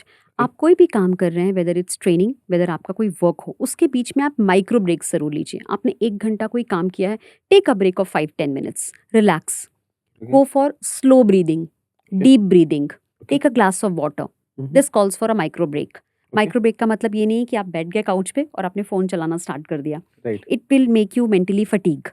So okay, आप इतना वर्कआउट या इतनी हार्डकोर ट्रेनिंग मत कीजिए कि बर्नआउट ही हो जाए, कि आप बिल्कुल ओके, एग्जॉस्ट हो जाएं। हर कुछ बैलेंस में कीजिए। आप वर्कआउट कर रहे हैं, मैंने आपसे कहा 45 minutes to 50 minutes, maximum 60 minutes, more than sufficient. Right. आपने मॉर्निंग में कर लिया, आपको लग रहा है कि इवनिंग में आपको थोड़ा सा वॉक करना है, आप कर सकते हैं। बट येस, वेरी इंपॉर्टेंट कि उसके बाद प्रॉपर रेस्ट लें। जैसा आपने कहा, स्लीप इज़ वेरी इंपॉर्टेंट। आप 6 to 7 आवर्स बोल रहे हैं, but every person they require a different set of sleep hours. कुछ लोग 6 आवर्स में रिलैक्स हो जाते हैं, कुछ को 8 आवर्स चाहिए होते हैं। तो अगर आप प्राणायाम करते हैं, अगर आप सोने से पहले 10 मिनट्स मेडिटेशन करते हैं, I was तो about आप to come on meditation. Yes, Yes. So meditation अगर आप करते हैं तो आप बहुत मेंटली रिलैक्स हो जाते हैं और आपकी स्लीप की क्वालिटी भी बहुत इंप्रूव हो जाती है। सो बिफोर स्लीपिंग आप you can take a glass of water, hot water suggested by my dietitian, वो मैंने लेना स्टार्ट किया है, तो it gives you better quality of sleep. एक आपका बेड टाइम रूटीन होना चाहिए। सो जनरली लोग मॉर्निंग रूटीन तो फॉलो करते हैं but bed time routine follow नहीं करते। Right. Bed time routine is very important. आप दिन भर काम करते हैं, आप दिन भर बहुत सारे लोगों से मिलते हैं, शाम को कितने थक जाते हैं, और वो Exactly. जब फैमिली टाइम होता है उस समय आप थके हुए होते हैं, इरिटेटेड होते हैं। और जब आप किसी पर्टिकुलर कॉन्टेस्ट के लिए या किसी चीज़ के लिए तैयारी कर रहे होते हैं तो एक्स्ट्रा एफर्ट्स डाल रहे होते हैं, आपके Right. अंदर एक थोड़ी सी एंजाइटी भी होती है, किसी दिन कोई चीज़ छूट भी जाती है तो आपको उस चीज़ का भी एक डिससैटिस्फैक्शन होता है, तो वो सब फैमिली और बच्चों पे निकलता है। तो Exactly. आपको इवनिंग में अनवाइंड करना चाहिए, it's very important. Okay. Once you reach your home, आप जब Mhm. आ गए हैं, आपने पूरा काम अपना कर लिया है, फैमिली टाइम स्टार्ट होने वाला है, मे बी 7 o'clock और 7:30, take a break of just 5 minutes, 10 Okay. minutes, Okay. Go to your room, go to your washroom, wash your feet. अपने फीट सॉल्ट वाटर से साफ कीजिए। Okay. आप अगर चाहें तो एक सॉल्ट वाटर बाथ ले लीजिए, Okay. Because salt is a very good absorbent of negativity. आपके Mhm. अंदर जितनी भी नेगेटिविटी है वो निकालता है। अब देखिए, नेगेटिविटी से यहाँ मतलब ये नहीं है कि आपके अंदर कुछ सेल्फ डिस्ट्रक्टिव थॉट्स हैं, आप किसी के लिए बुरा सोच रहे हैं। It's not like that. It's like कि आपने दिन भर जो अपना निकाला है, आपके अंदर कुछ चीज़ें जमा होती गई। Exactly. जस्ट लाइक हमारे कपड़े गंदे होते हैं, वैसे ही हमारा हमारा ऑरा भी गंदा होता है। यस ऑरा वीक हो जाता है, तो वो आप क्लीन कर लीजिए। Mhm. Second, after salt water, अगर आप किसी दिन बहुत ज़्यादा थके हुए हैं, आपको बहुत हैवी लग रहा है, आप बहुत सारे लोगों से उस दिन मिले हैं, तो सॉल्ट वाटर में आराम से पैर डाल के बैठ जाइए 10 मिनट, एंड देन क्लीन वाटर से साफ कर लीजिए। एंड उसके बाद आप एक इंटरनल क्लीनिंग ज़रूर कीजिए। Okay. इंटरनल क्लीनिंग में बहुत सजेस्ट करती हूँ अपने सेल्फ मैनेजमेंट के टिप्स में, सेशंस में, कि आपको अपने आप की भी क्लीनिंग करनी चाहिए। हम Okay. अपने बॉडी की क्लीनिंग करते हैं, Mhm. हम अपने कपड़ों की क्लीनिंग करते हैं, हम आसपास एनवायरनमेंट की क्लीनिंग करते हैं, बट हम इंटरनल अपनी मेंटल थॉट्स और इमोशंस की क्लीनिंग करना भूल जाते हैं, क्योंकि वो हमको इम्प्योरिटीज सामने दिखती नहीं है। इनफैक्ट लेकिन हमें कोई बताता भी नहीं है इस तरह की चीजें करना चाहिए। जी, उसके बाद जब वो बहुत इकट्ठे हो जाती हैं तो हम एकदम से हम फ्रस्ट्रेट होके ब्लास्ट आउट हो जाते हैं। सो डेली इवनिंग में आप बैठिए और स्पाइनल कॉर्ड स्ट्रेट रखिए और आइज़ बंद करके ये एक थॉट लीजिए कि all the impurities and all the negativity is going out of me from my back. Okay. I'll repeat, all the impurities throughout the day, negativity, it's going out of me from my back, from my spinal cord. इसको feel कीजिए कि वास्तव में कुछ vibrations जो हैं आपके spinal cord से बाहर जा रही हैं, and within 4 to 5 minutes you will feel better. Okay. This is called unwinding. आपने अनवाइंडिंग किया, एक आप रिलैक्स हो गए, then you can spend time with family, या आपके और भी कुछ बचे हुए काम हैं वो आपको करना है। फिर बेड टाइम रूटीन में सोने के पहले एटलीस्ट हाफ एन आवर पहले आप अपना फ़ोन अपने आप से दूर रख दीजिए, and then write down the gratitude कि आप आज किस चीज़ के लिए ग्रेटफुल हैं। It will give you again a positive mindset. कभी कभी आप नेगेटिव हो जाते हैं, मतलब आप थोड़े डिप्रेस भी हो जाते हैं, आज मैं ये नहीं कर पाई, आज मुझसे ये मिस हो गया, या किसी से कोई बातचीत हो गई, तो जब आप ग्रैटिट्यूड लिखते हैं तो आप पॉजिटिव माइंडसेट में आते हैं। ग्रैटिट्यूड सुबह और शाम हमें दोनों टाइम लिखना है, इज इट लाइक दैट? आपको जब एडजस्ट हो आप तब लिखिए अपने रूटीन के हिसाब से। ओके। लेकिन जब आप अगर रात को लिखते हैं ना, तो हम्म। आप पॉजिटिव माइंडसेट में आते हैं और पॉजिटिव माइंडसेट से सोते हैं। ओके। तो दैट्स व्हाई आई सजेस्टेड। अगर आपके पास लिखने का टाइम नहीं है और आप बहुत एग्जॉस्टेड हैं और आपकी हैबिट में है ग्रैटिट्यूड एक्सप्रेस करना, तो आप मन में वो सारे सेंटेंसेस बोल भी सकते हैं। ओके। देन नेक्स्ट इज, अगर कोई बात आपको परेशान कर रही है, सपोज किसी से आपकी कोई बातचीत हो गई, कोई मन मुटाव हो गया, आपको किसी बात से हैवी लग रहा है, वो आप लिख दीजिए पेपर पेन से, not on the mobile, but paper pen पे लिख दीजिए एंड उसको डिस्ट्रॉय कर दीजिए, उसको बर्न कर दीजिए, you will feel light. Next आप क्या कीजिए, एनालिसिस कीजिए, सेल्फ ऑडिट, कि आज मैंने क्या अच्छा किया, आज मैंने कौन से ऐसे काम में अच्छा किया, किसी की हेल्प की, मैंने जब रिक्वायर्ड था स्माइल किया, मैंने अपने सेल्फ डेवलपमेंट के लिए कुछ किया, आज क्या ऐसा किया जो मुझे नहीं करना चाहिए था, मैंने गुस्सा कर दिया, मैं इरिटेट हो गई, मैं फ्रस्ट्रेट हो गई। This will make you a better person. And trust me, pageant is the journey of transformation. Pageant is the journey of making a better version of yourself. तो जब आप एक अच्छे इंसान होते हैं ना, तो आपकी ऑरा में रिफ्लेक्ट होता है। आप किस तरह से लोगों से बात करते हैं। आपका सिलेक्शन सिर्फ इस बात के लिए नहीं होता कि आप कितने सुंदर दिख रहे हैं। What kind of person you are, आप दूसरे लोगों से इंटरैक्ट कैसे कर रहे हैं, उनकी हेल्प कर रहे हैं कि नहीं। वो आपके कंपिटिटर्स हैं वहाँ, लेकिन आप उनकी हेल्प कर रहे हैं कि नहीं, आप उनसे बातचीत कर रहे हैं कि नहीं, आप उनसे मिक्स हो रहे हैं कि नहीं हो रहे हैं। Organizers observe you on every single thing. I am okay, talking about the standard platforms okay. in which I participated. Hmm. So it makes you a better person. अगर आप रोज अपना सेल्फ ऑडिट करते हैं, सेल्फ एनालिसिस करते हैं, trust me, with in 2-3 weeks आपको ये लगने लगेगा 4-5 दिन बाद कि ओ माय गॉड, आज रात को मैं क्या लिखूंगी कि मैंने क्या अच्छा काम किया। एग्ज़ैक्टली। और अगर आप रोज लिखेंगे कि आपने 5-6 चीज़ें, आज मैंने फ्रस्ट्रेट हो गई, मैं गुस्सा हो गई, मैंने आज पेशेंस लूज कर दिया, तो दिन भर आपके माइंड में एक चेक रहेगा कि okay, I have to keep my patience, otherwise मुझे फिर बहुत सारी चीज़ें लिखनी पड़ेंगी। It's for you, it's for your self. Right, and in fact अगर कोई पेजेंट में ही नहीं, सिर्फ़ अगर अपनी कोई पर्सनैलिटी को भी ग्रूम करना चाहता है, तो मुझे लगता है ये चीज़ें, ये टिप्स उस वहाँ पे भी बहुत ज़्यादा हेल्प करने वाली लोगों को। बिल्कुल। सो ये राइट। कुछ बेड टाइम रूटीन है जो आप कर सकते हो। Cleaning, unwinding your self, writing about gratitude. उसके बाद आप एक छोटा सा 5 मिनट्स का सेल्फ ऑडिट करिए और फिर एफर्मेशंस लीजिए। ओके। एंड इसमें मैं एक बात और कहती हूँ, अगर किसी को लेकर के आपके अंदर कुछ अच्छी फीलिंग्स नहीं है, सपोज कोई पर्सन है जिसने आपको हर्ट किया है, अ, ऐसा कोई पर्सन है जिसको आपको फॉरगिव नहीं किया है आपने, फॉरगिव दैट पर्सन। यहाँ पे एक कॉन्ट्राडिक्टरी स्टेटमेंट ये आता है कि हम उसको माफ़ करना चाहते हैं, हम्म। राइट? बट हम कॉन्शियस वे में उसको माफ़ नहीं करना चाहते हैं, मतलब आई नहीं कर अंडरस्टैंड। पाते हैं। इन अ वे माइंड हमारी 2 बातें बोल रहा होता है। एक माइंड बोल रहा होता है कि नहीं, इसको माफ़ कर देना है, और दूसरा माइंड बोल रहा होता है कि नहीं, इसने इतनी सारी चीज़ें करी हैं, कैसे माफ़ कर सकते हैं इसको हम? राइट। मुझे उसने इतना इमोशनली हर्ट किया, वो माफ़ी के लायक नहीं है। उसने मुझे इतना डीपली हर्ट किया है कि मैं उसको क्यों माफ़ करूं। आपको उस पर्सन को फॉरगिव उसके लिए नहीं करना है, अपने लिए करना है। If you will forgive that person, you will be clean at heart. आपके अंदर से एक हैवीनेस जाएगी, आपके अंदर से एक बोझ कम होगा। अगर आप किसी पर्सन को फॉरगिव करते हो, तो वो आपके अंदर एक फीलिंग ऑफ पॉजिटिविटी लेकर आता है। मतलब राइट, आपने एक नेगेटिव इमोशन जमा करके रखा हुआ है। एग्ज़ैक्टली। आप इस बात को समझिए कि अगर आपके अंदर एक हैवीनेस है, एक पर्सन को लेकर के ये फीलिंग है कि उसने मेरे साथ गलत किया है, तो आपने अपने अंदर गंदगी भर के रखी हुई है, नेगेटिविटी भर के रखी हुई है। आप उसको क्लीन करोगे। ये ज़रूरी नहीं है कि आप जाके उस पर्सन को बताइए कि मैंने तुम्हें माफ़ कर माफ़ दिया, किया। लेकिन आप मन से उसे माफ़ कर दीजिए। इसके लिए भी एक प्रोसेस है। Before going to bed, just before going to your bed, मतलब जब सोने के जस्ट पहले, keep the image of that person in front of you and say I forgive you. मैं ओके, तुम्हें माफ़ करती हूँ या मैं तुम्हें क्षमा करती हूँ। ओके, हो सकता है आप इमीडिएटली नहीं कर पाएँ। It might take 21 days, it might take few weeks, depend करता है इंटेंसिटी कितनी है। तो जब उस पर्सन को आप ये प्रोसेस में माफ़ करते हैं, आप एक बड़प्पन, आपके अंदर एक बड़प्पन एग्ज़ैक्टली। आता है, आपके अंदर एक ग्रेटनेस आती है, आपके अंदर एक काइंडनेस आती है। हुँ, आप उस पर्सन को कुछ मत कहिए, उसको जाकर ये मत बताइए कि आपने उसको माफ़ कर दिया है, क्योंकि हो सकता है वो इस फीलिंग को ना समझे, फॉर ग्रांटेड ले और आगे से कुछ और भी करे। Right, but internally, for your internal clarity, for your internal peace, you should forget that person. Look, all these things make you a very strong person, a very brave and courageous person, and it reflects in your aura. तो इस रात को आप ये सारी चीज़ें जब करते हैं, जी, तो आप बहुत रिलैक्स माइंड से सोते हैं। This is what okay, I feel, this is right, what I observe and this is what I experience. Right. मैं छोटी-सी चीज़ ऐड करना चाहता हूँ। इसमें हम होओपोनोपोनो की हेल्प भी ले सकते हैं। It's a right, beautiful yes. Technique किसी को फॉरगिव करने के लिए।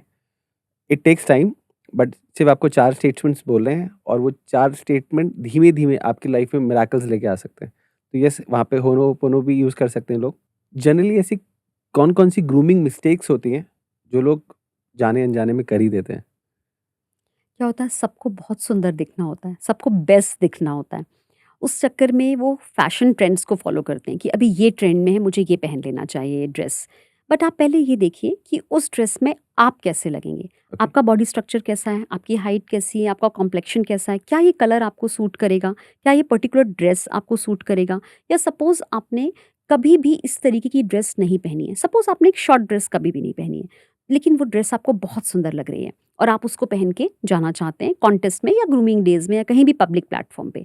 अगर आप शॉर्ट ड्रेस पहनने में कंफर्टेबल नहीं है और आप पहन के जाएंगे तो आपकी बॉडी लैंग्वेज कैसी रहेगी? आप उसको कैरी नहीं कर पाएंगे अच्छे से, एक शाय नेचर में रहेंगे। शाय रहेंगे, आप कॉन्शियस रहेंगे, राइट। तो you won't be able to carry that dress confidently. तो आप वही पहनिए जिसमें आप कंफर्टेबल हों, आप कॉन्फिडेंट हों।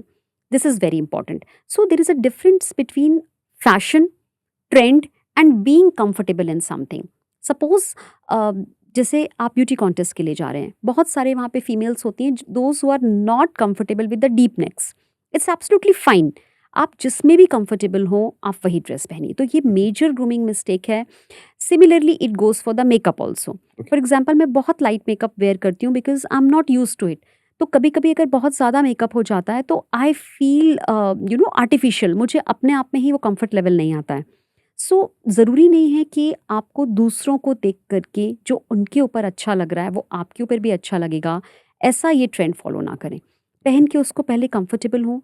अगर आपको नहीं समझ में आ रहा तो किसी स्टाइलिस्ट से, मेंटर से आप कंसल्ट कर लें कि ये आपके ऊपर सूट कर रहा है कि नहीं, आपके बॉडी टाइप पे, that particular colour, that particular fit, that particular pattern, style. Same goes for the makeup, same goes for your hair. Okay. अगर आपको लग रहा है कि एक पर्टिकुलर स्टाइल, हेयर स्टाइल बहुत ट्रेंड में है और वो उस पर्टिकुलर गर्ल के ऊपर बहुत अच्छी लग रही है and you also want to do it, but आप पहले चेक कीजिए कि आपके आपको फेस सूट हो कट रहा है कि पे नहीं हो रहा है। सूट हो रहा है कि नहीं। तो एक मेजर ग्रूमिंग मिस्टेक करते हैं। And second is too much of everything, कि हमने खूब सारा सब पहन लिया, मे बी ज्वेलरी और मेकअप और ड्रेसेस, हैवी ड्रेस भी है, हैवी ज्वेलरी भी कर ली, मेकअप भी बहुत लाउड कर लिया, तो टू मच हो जाता है। तो less is more, okay.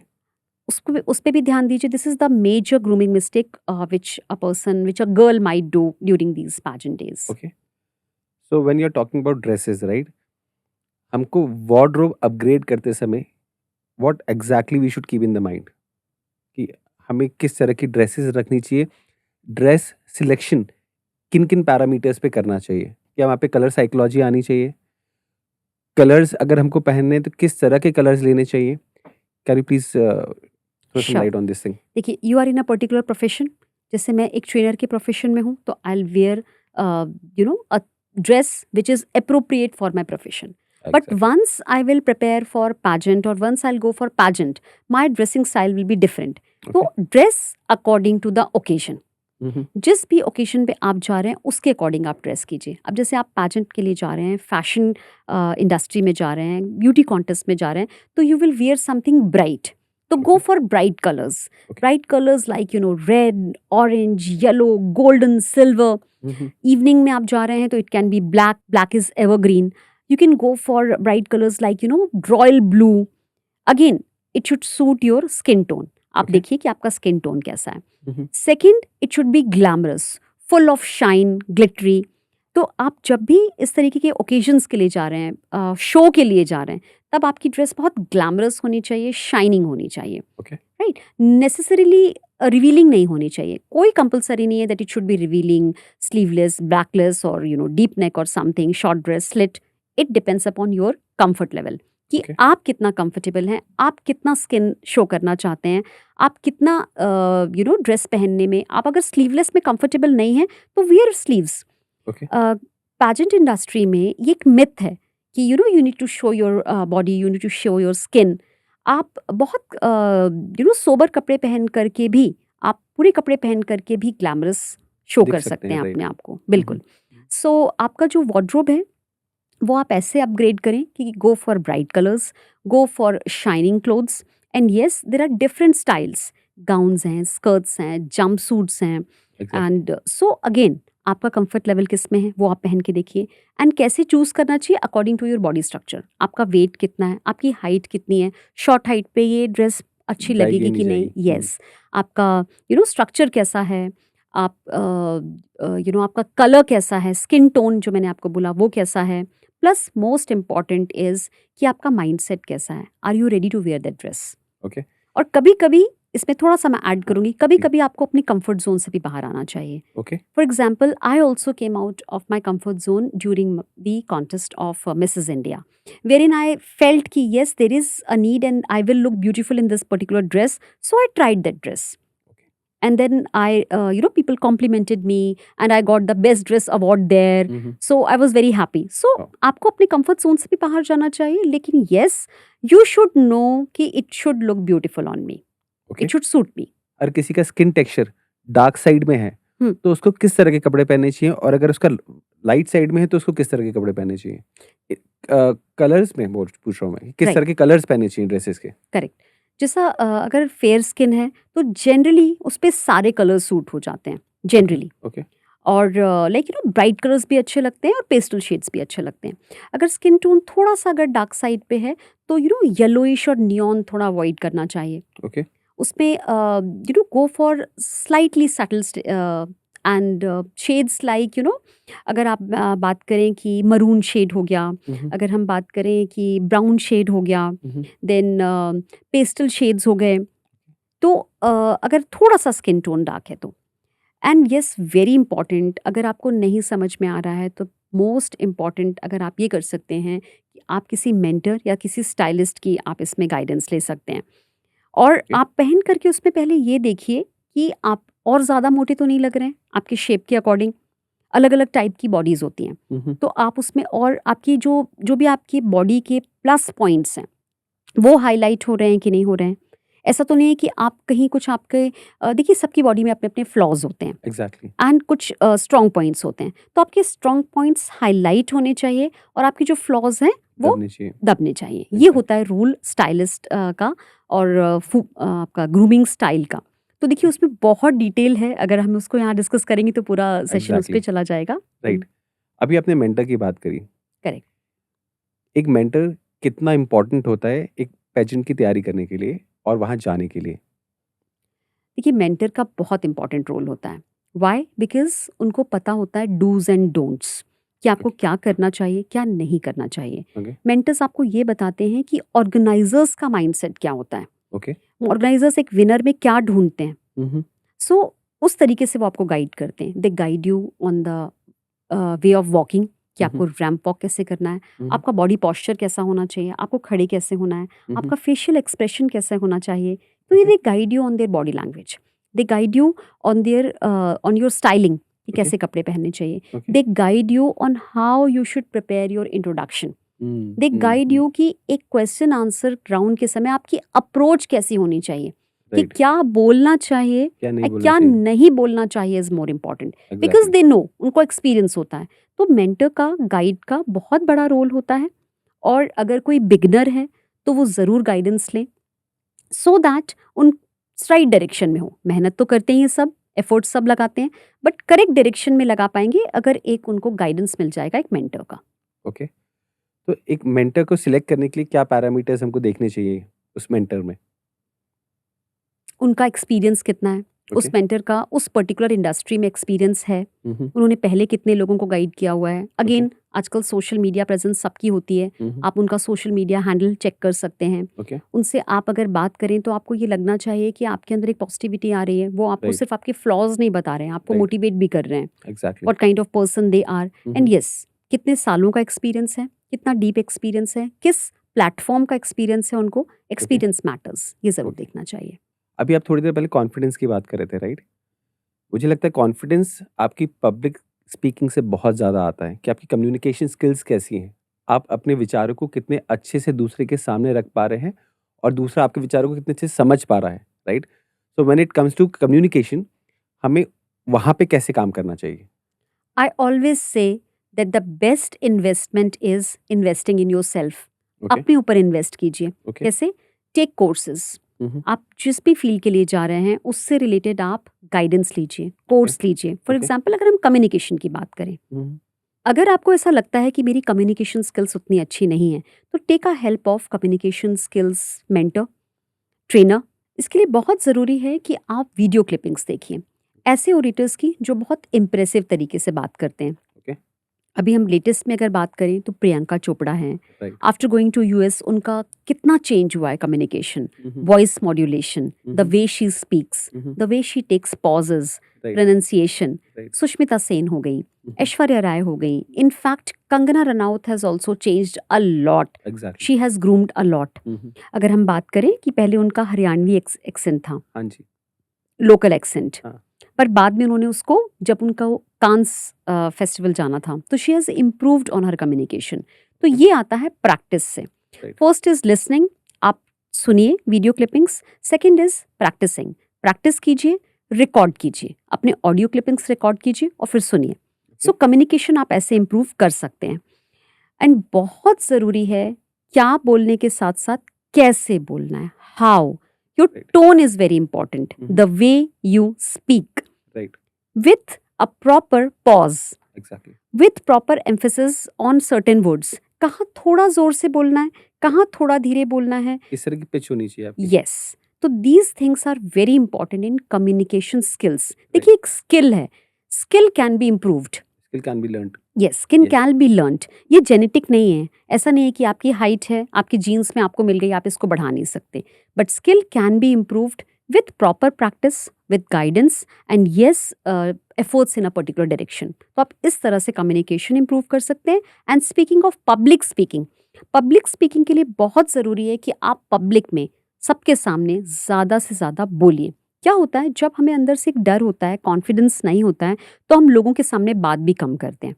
But you need to come out of your comfort zone. आप अभी कंफर्टेबल हैं कि मुझे किसी के सामने बोलना नहीं है, मैं अकेले में ही बोलूँगा, तो आप कम्युनिकेशन तो शायद इम्प्रूव कर लेंगे, बट पब्लिक स्पीकिंग इम्प्रूव नहीं कर पाएंगे। Right. तो जब आप कुछ लोगों के साथ में हैं, बात कर रहे हैं, तो कोशिश कीजिए कि किसी टॉपिक पे आप अपना मत, अपनी राय ज़रूर दीजिए। तो धीरे धीरे पब्लिक के सामने बात करने में जो आपका हेजिटेशन है वो कम होता जाएगा। तो Okay. These tips are important for your communication and your public speaking. Okay. But लोगों को, बहुत सारे लोगों को जो कि कुछ छोटी सिटीज से हैं राइट। और उनको वैसा एनवायरनमेंट नहीं मिल पाता है, हम्म। तो वहाँ सबसे बड़ा चैलेंज जो आता है, and that is a basic challenge, कि उनको इंग्लिश में बोलना नहीं आता है। हम्म। राइट। सो अगर मैं बात करूँ वॉइस मॉड्यूलेशन की, पिचिंग की, ये सेकंड स्टेप है।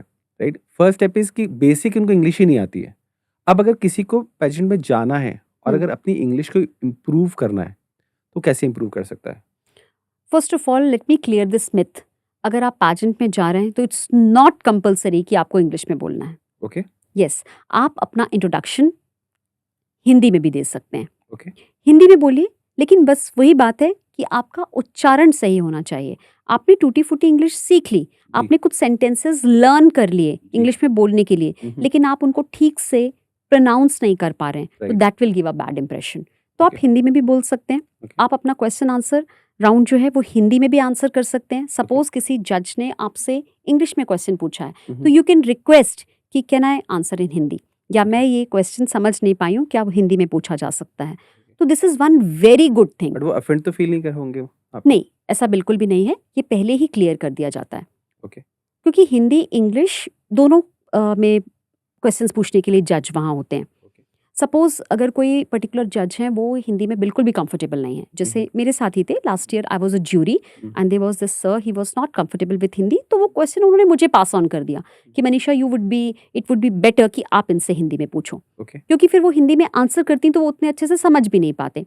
लेकिन मैं आपको सबसे पहले तो ये मिथ क्लियर करना चाहती हूँ कि आप जिस भी भाषा में बोलिए, उस भाषा में आपका ज्ञान होना चाहिए, उसका उच्चारण सही होना चाहिए और उसको आपको सही तरीके से बोलना आना चाहिए। राइट।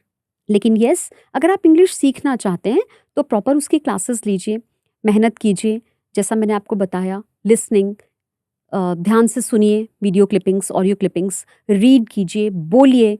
बोलना बहुत इंपॉर्टेंट है इंग्लिश के लिए, खाली पढ़ने से काम नहीं होता।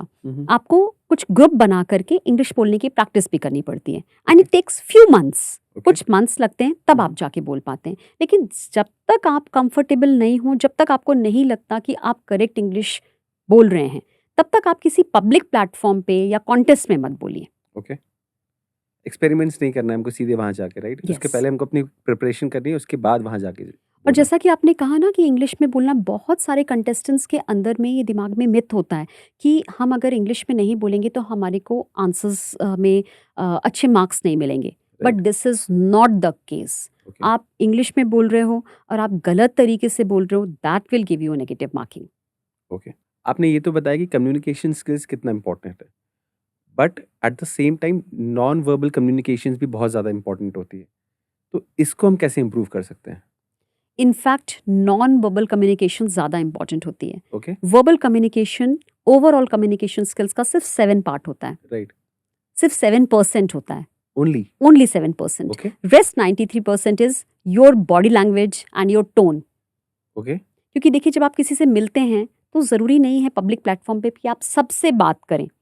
सिर्फ आप उनको एक बार देख के उनकी पर्सनालिटी का अंदाज़ा लगाते हैं. राइट, तो द वे यू स्टैंड, आपका बॉडी पॉस्चर कैसा है, आप स्ट्रेट शोल्डर्स के साथ हैं या आप ड्रूपिंग शोल्डर्स में हैं. अगर आपके ड्रूपिंग शोल्डर्स हैं that means you are low on confidence and low on energy.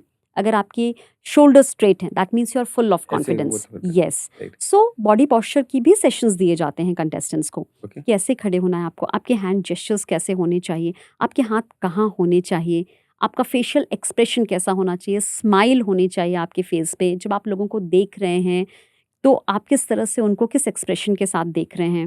And very important is your leg positioning. आप टिल्ट होके तो नहीं खड़े हैं.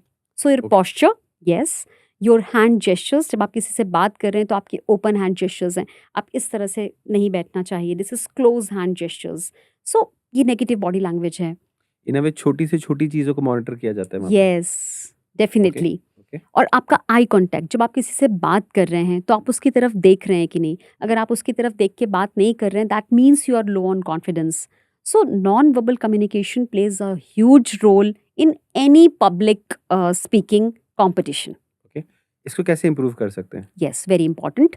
इसको अगेन आप ऑब्जर्व करना स्टार्ट कीजिए दूसरों की बॉडी लैंग्वेज. फिर मिरर में बैठ के या आप बैठे हैं या खड़े हुए हैं तो आप अपनी खुद की वीडियो क्लिपिंग रिकॉर्ड कीजिए. फिर ऑब्जर्व कीजिए कि आपके अंदर क्या मिस्टेक्स हैं, आप सीधे खड़े हो रहे हैं कि नहीं.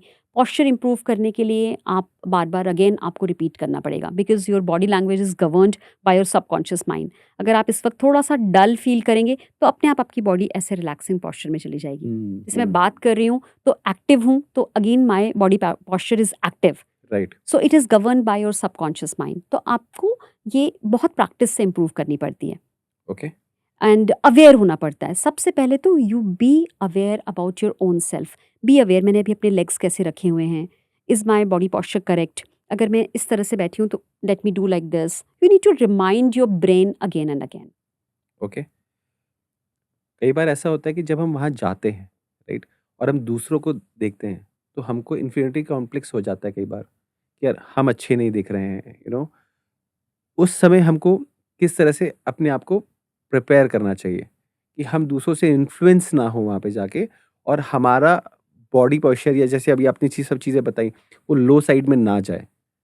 उसके लिए हमको किस तरह से प्रिपेयर करना चाहिए? इसके लिए लॉन्ग टर्म प्रिपरेशन लगती है and here your affirmations help you.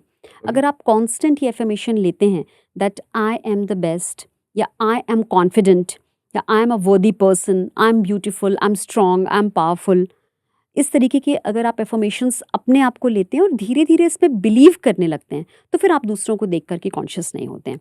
लेकिन येस, अगर आप वहाँ जाते हैं आपको थोड़ा सा भी इन्फीरियरिटी कॉम्प्लेक्स आता है तो you can go to the washroom and look yourself in the mirror, tell yourself again that yes, I am confident, I am looking good, I have done all the preparations, I have taken efforts, so let me concentrate on myself. इस तरह से कुछ एक self suggestions आप अपने आप को दे सकते हैं so that उस मोमेंट पे आप अपने आप को स्ट्रांग रख सकें. ओके, फाइनली जब आप अब फाइनली स्टेज पे जब जा रहे हो फाइनल डे के दिन तो उस समय कोई ऐसी चीज़ें होती हैं जो कि आपको जाने से पहले करना चाहिए जो कि आपका एनर्जी लेवल बढ़ा सके? Is it like that? कुछ है ऐसी चीज़ें? रिलैक्स्ड रहिए. बट कुछ लोग बोलते हैं कि आपको क्लैपिंग टेक्निक करना चाहिए, आपको जंपिंग टेक्निक करना चाहिए. ऑब्वियसली यहाँ जंपिंग टेक्निक नहीं हो सकती है, हाँ. बट इस तरह की कुछ टेक्निक आपको करनी चाहिए जिससे कि आपका एनर्जी लेवल एकदम से हाई हो जाता है. राइट. देखिए सबसे पहले तो आपको काम एंड कंपोज माइंडसेट में रहना है. ओके, आपको ये भूल जाना है कि yes there are other people. Focus on yourself. Again आप मिरर टेक्निक कर सकते हो. लाइक यू कैन स्माइल, एक बहुत अच्छी सी स्माइल. अगर आप स्माइल नहीं कर पा रहे हैं सो सिट डाउन और stand and give your self like smile of से 30 सेकेंड्स 50 सेकेंड्स. फेक स्माइल से स्टार्ट कीजिए. Okay, start with a fake smile. ऐसे आप अपनी चीक मसल्स इस तरह से करके रखिए. Is it like that? But you know what, fake until you make it में ये रियल में होता है. Let me tell you how. It is scientific. When you smile your facial muscle stretch. तो Okay. यहाँ नर्व से brain को message जाता है कि दिस पर्सन इज हैप्पी, इस पर्सन के साथ कुछ अच्छा हुआ है तभी ये फेशियल मसल स्ट्रेच हो रही हैं. So the brain secrets happy hormones in you.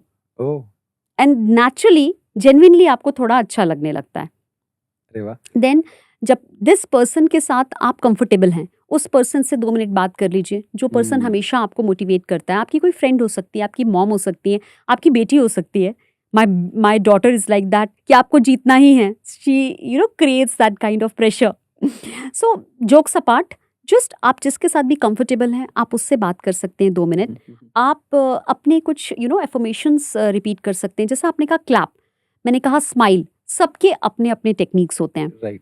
अगर आप एनएलपी की बात करें तो उसमें कुछ ऐसे पोस्चर्स होते हैं, फॉर एग्जांपल लाइक दिस. ये ज्ञान मुद्रा है, ये आपको थोड़ा रिलैक्स करती है. कुछ लोग ये इस तरीके का पावर पोस्चर देते हैं. Exactly, यस, मैं लाइक जैसे दिस. करता या हूँ. आई हाँ. I also do that. So ये होते हैं पावर पोस्चर्स होते हैं. ये हमारी ना एक्यूप्रेशर्स को, पॉइंट्स को स्ट्रेच करते हैं. सो अलग अलग पर्सन के अलग अलग पोस्चर्स होते हैं, कुछ टेक्निक्स होते हैं. आप over a period of time discover कीजिए कि आपके अंदर क्या है. कुछ लोग इंस्टेंट एक चॉकलेट खा लेते हैं तो उनको बेटर फील होने लग जाता है, इंस्टेंट राइट. एनर्जी मिल जाती है. राइट. तो ओवरऑल अपने आप को समझिए, gate aware of your self और देखिए क्या चीज़ आपको मोटिवेट करती है. मेरे तो पोस्चर बाय डिफ़ॉल्ट सेट हो चुका है, इतने दिन से मैं इसको कर रहा हूँ. तो अगर मैं आपके साथ बैठ के बात भी कर रहा हूँ तो थोड़े दिन बाद आप देखोगे मेरा हाथ इसी पोजीशन पे आपको मिलेगा. राइट. तो वो सबकॉन्शियसली मैं प्लान कर चुका हूँ इसको, अपनी बॉडी को, अपनी माइंड को, इन सब चीज़ों में प्लान कर सकता हूँ. So yes, very well said कि ये सारी चीज़ें भी बहुत ज़्यादा इंपॉर्टेंट है और ये प्रैक्टिस से ही आ सकती हैं. अगर हम सोचें कि एकदम से आ जाए तो एक दिन में मिरेकल नहीं हो सकता. ओके, पैजेंट में सोशल मीडिया प्रेजेंस कितनी इंपॉर्टेंट है? Today is the era of social media. तो ओके. सोशल मीडिया प्रेजेंस बहुत इंपॉर्टेंट है, बिकॉज आप सोशल मीडिया पे जब रील्स पोस्ट करते हैं, आपके फॉलोअर्स बढ़ते हैं, पोस्ट करते हैं. So that is the process of building you as a brand. क्योंकि जब Okay. आप पैजेंट विन करते हैं तो Mhm. आपको जो अपॉर्चुनिटीज़ आएंगी उसमें लोग आपका पहले सोशल मीडिया हैंडल ही चेक करेंगे कि आपके Right. कितने फॉलोअर्स हैं, आप कितने पॉपुलर हो. ओके. अगर वो आपको कोई पर्टिकुलर फोटोशूट के लिए इनवाइट करते हैं या Mhm. अपने ब्रांड के प्रमोशन के लिए बुलाते हैं तो Mhm. दे विल चेक कि Right. आपके कितने फॉलोअर्स हैं. राइट. राइट, आपको कितने लोग फॉलो करते हैं. Mhm. प्लस आप सोशल मीडिया प्रेजेंस के थ्रू आप ये भी बता सकते हो कि that what is your potential, what is your qualities, what are your qualities, Mhm. And आपने कैसे अपनी जर्नी प्रिपेयर की, किस Right. तरह से आपने मेहनत की, एफर्ट्स डाले. तो ये सब आपको बिल्कुल डेफिनेटली सोशल मीडिया पे डालना चाहिए. Okay. प्लस जितने भी पैजेंट्स हैं इन टूडेज सिनेरियो, जैसे मैंने मिसेस सेंट्रल इंडिया में पार्टिसिपेट जब किया था तो देयर वाज दिस कैटेगरी, एक टाइटल था उसमें, subtitle Mrs popular, that you Oh. Have to post your picture. तो उसमें जिसके भी मैक्सिमम लाइक्स और कमेंट्स आएंगे that person will become Mrs popular. So since उस समय I was the Mrs popular because already मेरा सोशल मीडिया जो हैंडल था फेसबुक का, वो दैट वाज ईयर्स 10 ईयर्स पुराना था, 11 Okay. ईयर्स पुराना था. तो मेरा पूरा स्टूडेंट क्राउड और बहुत अच्छा एक सोशल नेटवर्क था. तो that help me in winning that title. Plus जो पैजेंट कंपनीज होती हैं, पैजेंट ऑर्गेनाइजेशंस होते हैं, वो भी इसको बार बार शेयर करने के लिए कहते हैं. रीज़न बीइंग उनका भी सोशल मीडिया हैंडल जो है वो Right. पॉपुलर होता उनका है. डिस्ट्रीब्यूशन बढ़ जाता है. यस, उनका भी डिस्ट्रीब्यूशन बढ़ता है. प्लस आजकल एक ट्रेंड हो गया है कि once they become the finalist in the organisation, once they become the finalist in the pageant, वो अपना एक इंट्रोडक्टरी वीडियो शेयर करती हैं, अपनी एक Right. जर्नी शेयर करती हैं Right. कंटेस्टेंट्स. तो Mhm. उससे सभी लोगों को भी पता चलता है कि what kind of person they are. So एक आपका बेस बन जाता है that who are you, what are your qualities, आप आगे जाके कितने पोटेंशियल हो. तो वो आपको एक बेस किस लिए बनता है, आगे के काम के लिए. Because once you win the pageant या even if you are a runner up और अ सब टाइटल विनर, आपके सोशल मीडिया प्रेजेंस से आपको काम मिलता है. Whether Exactly. it's photo shoots, whether they are events, or maybe you are invited as a special guest in various occasions as jury member. So Mhm. उसका base, उसकी presence वहीं से start हो जाती है. ओके. आपका कौन आइडियल था? ऐश्वर्या राय, सुष्मिता सेन या प्रियंका चोपड़ा? देखिए, वेरी ऑनेस्टली जब मैं अपने स्कूल डेज में थी और जब ऐश्वर्या और सुष्मिता दोनों साथ में थे, तो people use to compare me with Aishwarya that अरे वाह. You golden hair and your eyes and stuff. But my favourite was Sushmita, always Sushmita, because she used to write poetry and I was also into poetry, and the way she used to speak, that has a lot of gravity and depth. I Right. always found her as a lady of substance, the way she handles situations and the kind of powerful woman she is. And recently also when I listened to her podcast, I resonate with her. that my freedom is importance, my opinion is important, and I got that freedom and importance in my family life. Right. For example, if I am out of the house, nobody will question me that when will you come back, where are you, what are you doing. They know that she is at work. Same goes for the male member of the house. Once he is out of the work, nobody questions him कि इतनी देर हो गई, कहाँ हो तुम. Right. तो same should go for a female also कि that if she is a working professional, if she is out, हो सकता है कि उसको भी किसी काम के लिए देर हो जाए. Right. उसका भी एक अपना ओपिनियन हो सकता है. Exactly. तो I resonate a lot with Sushmita and the gravity with which she speaks. I really adore her, respect her. But recently, I have started loving the podcasts of Priyanka also, because the way she has transformed when she went to the foreign country, the way she has, groomed herself in terms of her communication, in terms of her, dressing, or you must say her views. And very importantly, she came out of her comfort zone and she made reputation, a presence, and her identity in the foreign country. Right. So I started respecting her a lot on that. So it's a mixture. Okay. जब आप किसी pageant में जाते हैं तो वहाँ आपको criticism का भी सामना करना पड़ता है. So देखिए, क्रिटिसिज्म, आपके बहुत सारे फैंस होते हैं. Okay. राइट. आपको बहुत लोग सपोर्ट करते हैं. जब Right. उनको पता चलता है वो आपको बहुत तारीफ भी करते हैं.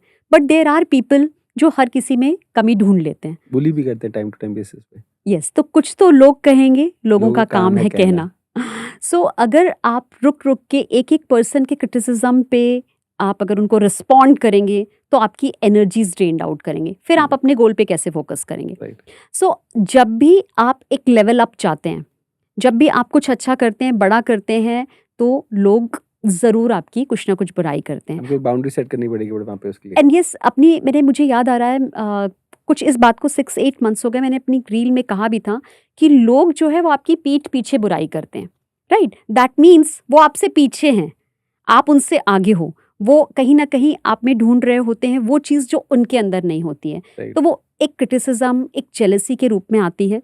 सो अगर आपकी लोग कहीं भी बुराई कर रहे हैं या आपके लिए कुछ गलत कह रहे हैं तो बी हैप्पी कि आप आगे बढ़ रहे हैं. सो आई टेक इट पीछे वेरी आपके. पॉजिटिवली. Yes, definitely.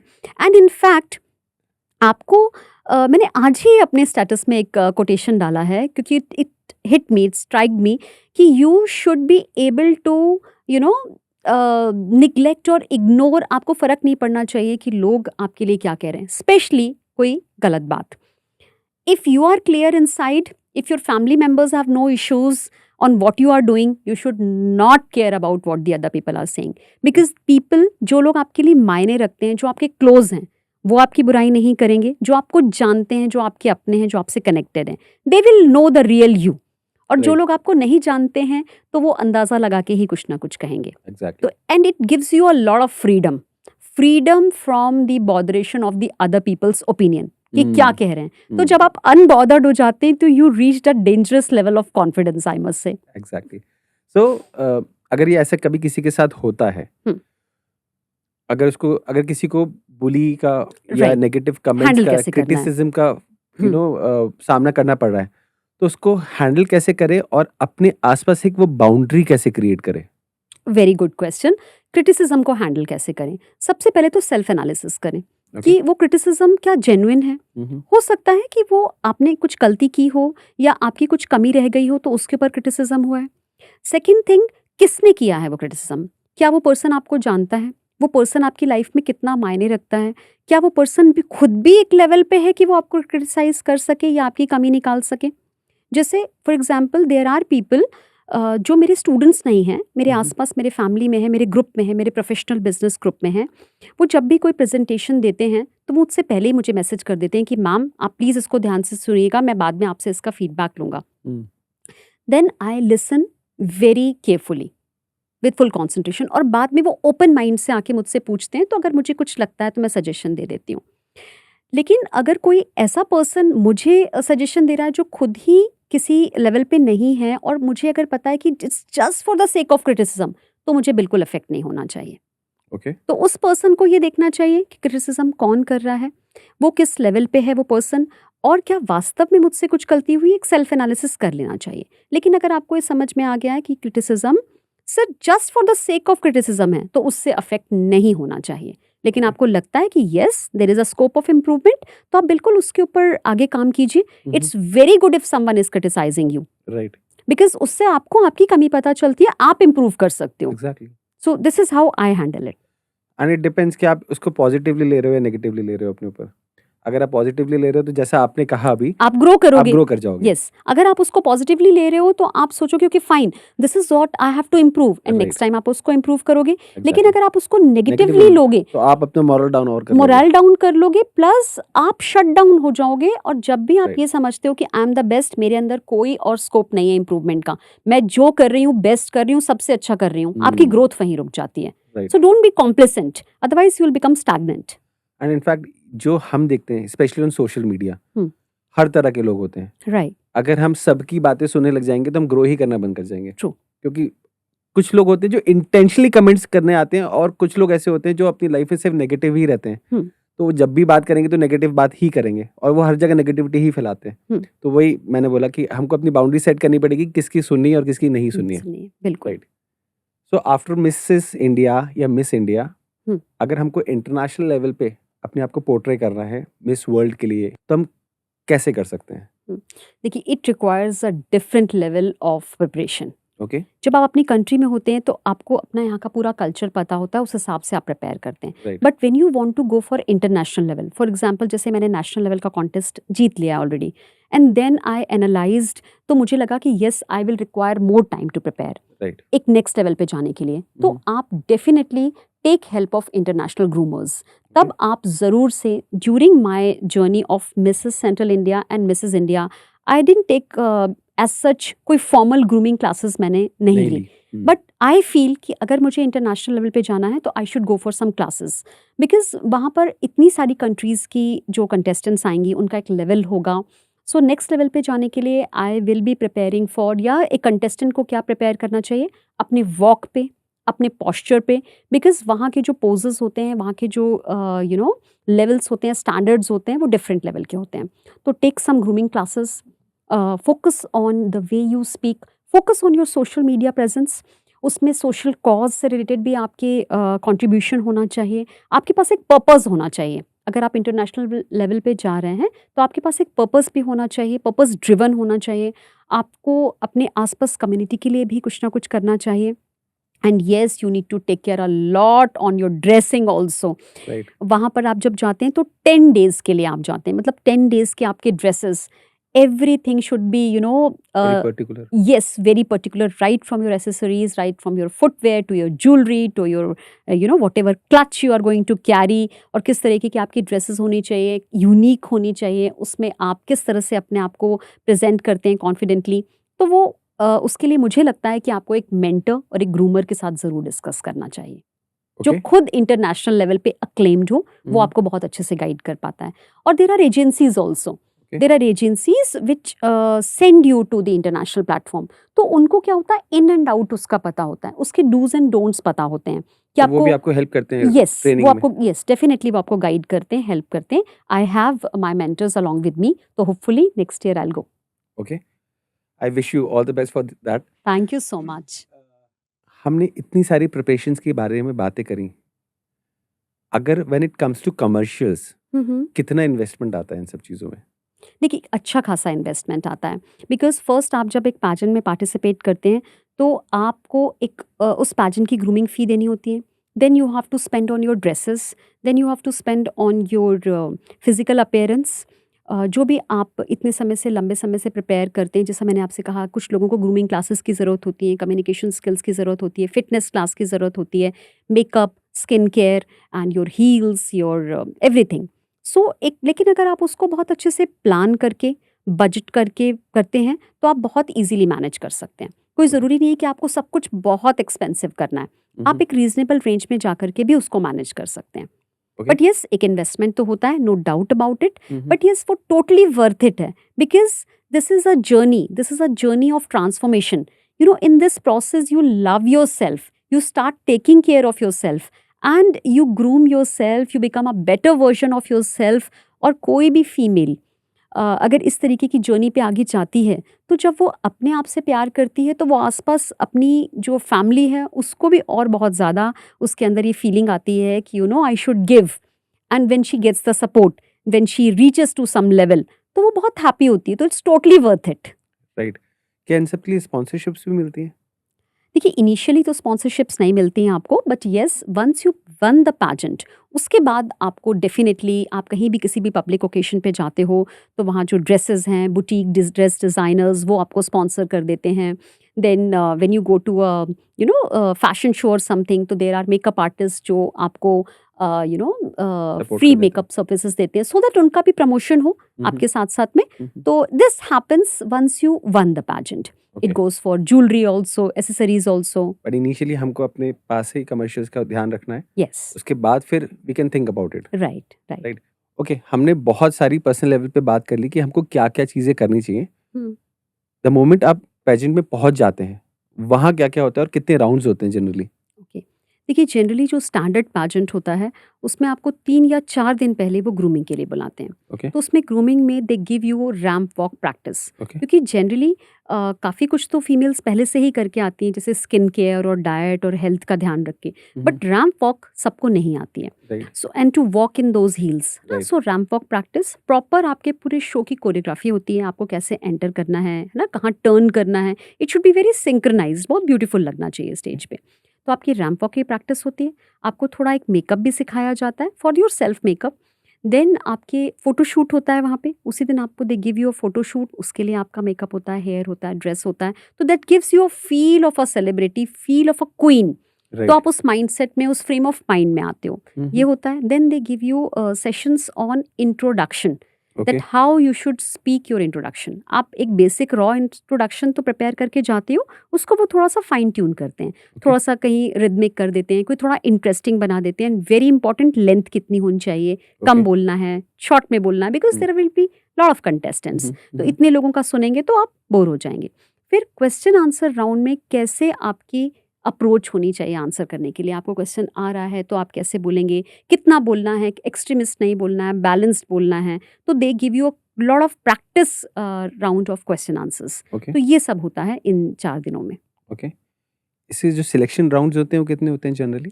देखिए, फर्स्ट तो होता है आपका ऑडिशंस, ऑडिशंस के बाद आपका सिलेक्शन हो जाता है, फिर आपका ग्रैंड फिनाले वाले दिन फर्स्ट राउंड जो होता है आपका रैंप वॉक। ओके। जनरली ये ट्रेडिशनल राउंड होता है, ट्रेडिशनल अटायर में आप रैंप वॉक करते हो, तो आपका स्टेज प्रेजेंस कैसा है, आप कितने कॉन्फिडेंट हो, आपने रैंप वॉक कितने ग्रेसफुली की है, आपके उस वक्त फेशियल एक्सप्रेशन कैसे हैं। फिर सेकेंड राउंड होता है आपका इंट्रोडक्शन राउंड। ओके। सो इसमें आपकी टेस्ट होता है again confidence, your communication, the way you are speaking, introduction round. फिर आपका थर्ड राउंड जो होता है, उसमें आप सेलेक्ट हो जाते हैं, लाइक फाइनलिस्ट, टॉप 8 और something, depending upon the number of the contestants, top 5। फिर होता है आपका क्वेश्चन आंसर राउंड। तो क्वेश्चन आंसर राउंड में इज द फाइनल राउंड, और ये Okay. होता है आपका गाउन राउंड हो जाता है, ओके। जिसमें आपकी क्राउनिंग होती है। ओके। तो ये मेजर राउंड्स होते हैं। Okay. जनरली स्टैंडर्ड यही राउंड्स होते हैं। ओके, सो फाइनली अगर आप पेजेंट को क्रैक कर लेते हैं, हम्म। आप क्राउन और मेडल जीत लेते हैं, उसके बाद आपके करियर में क्या चेंजेस आते हैं और आपके करियर, आपका फ्यूचर क्या होता है? राइट। देखिए, सबसे पहले तो आप पॉपुलर हो जाते हो, right, you get a lot of fame, name, and you get lot of appreciation कि you have won Mrs India और मिसेस जहाँ पे भी आप हैं, मध्य प्रदेश है या सेंट्रल इंडिया है। So first of all you get the popularity. अब आपके ऊपर डिपेंड करता है कि आप उस पॉपुलैरिटी को, उस फेम को कैसे एनकैश करते हो। There are an number of career opportunities. आपको बड़े ब्रांड्स के फोटोशूट्स मिलते हैं for their brand promotions. Then there are local brands, जिस सिटी के आप बिलोंग करते हो उनके जैसे ब्रांड्स हैं, फॉर एग्जांपल बुटीक ओनर्स हैं, ड्रेस डिज़ाइनर्स हैं, ज्वेलरी है, एंड देन आपका मेकअप है, तो उसके लिए आपके प्रमोशन के लिए आपको कॉल्स आते हैं, आप वो प्रमोट कर सकते हो। कोलैबोरेशंस मिलने लग जाते हैं। कोलैबोरेशंस आपको मिलने लग जाते हैं, पेड कोलैबोरेशंस भी होते हैं, depending upon your profile and your title and your personality. Okay. Then next is you are invited as chief guest in the events, तो वहाँ से आपका एक रेपुटेशन बिल्डिंग स्टार्ट होती है।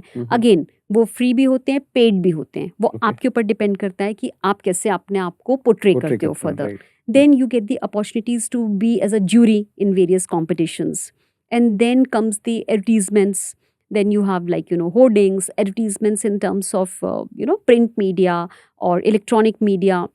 इवेंचुअली आजकल बहुत सारे सीरीज हैं, OTT सीरीज हैं, उस पे वहाँ पे भी आपको आपको अपॉर्चुनिटीज मिल सकती हैं. राइट फिल्म इंडस्ट्री में, मॉडलिंग में, yes, as a runway model you can establish your career. There are lot of fashion shows, इसको लेके बहुत अवेयरनेस आ गई है. तो ये बहुत सारी है. Plus if you have a knack of going into pageant training, तो आप पैजेंट इंडस्ट्री के ब्यूटी क्वीन की as a mentor, as a groomer भी बन सकते हो. राइट.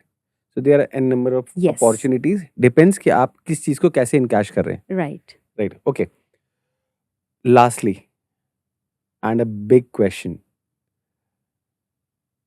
इस इंडस्ट्री का डार्क साइड क्या है?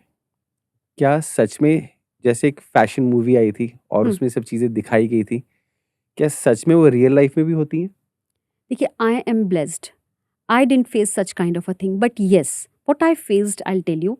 जब आप एक पैजेंट इंडस्ट्री में, फैशन इंडस्ट्री में, मॉडलिंग इंडस्ट्री में होते हो, आप बहुत ही फैशनेबल ग्लैमरस कपड़े पहनते हो, तो एक एक मिथ रहता है, कहीं ना कहीं आपको उतनी रिस्पेक्ट से नहीं देखा जाता है.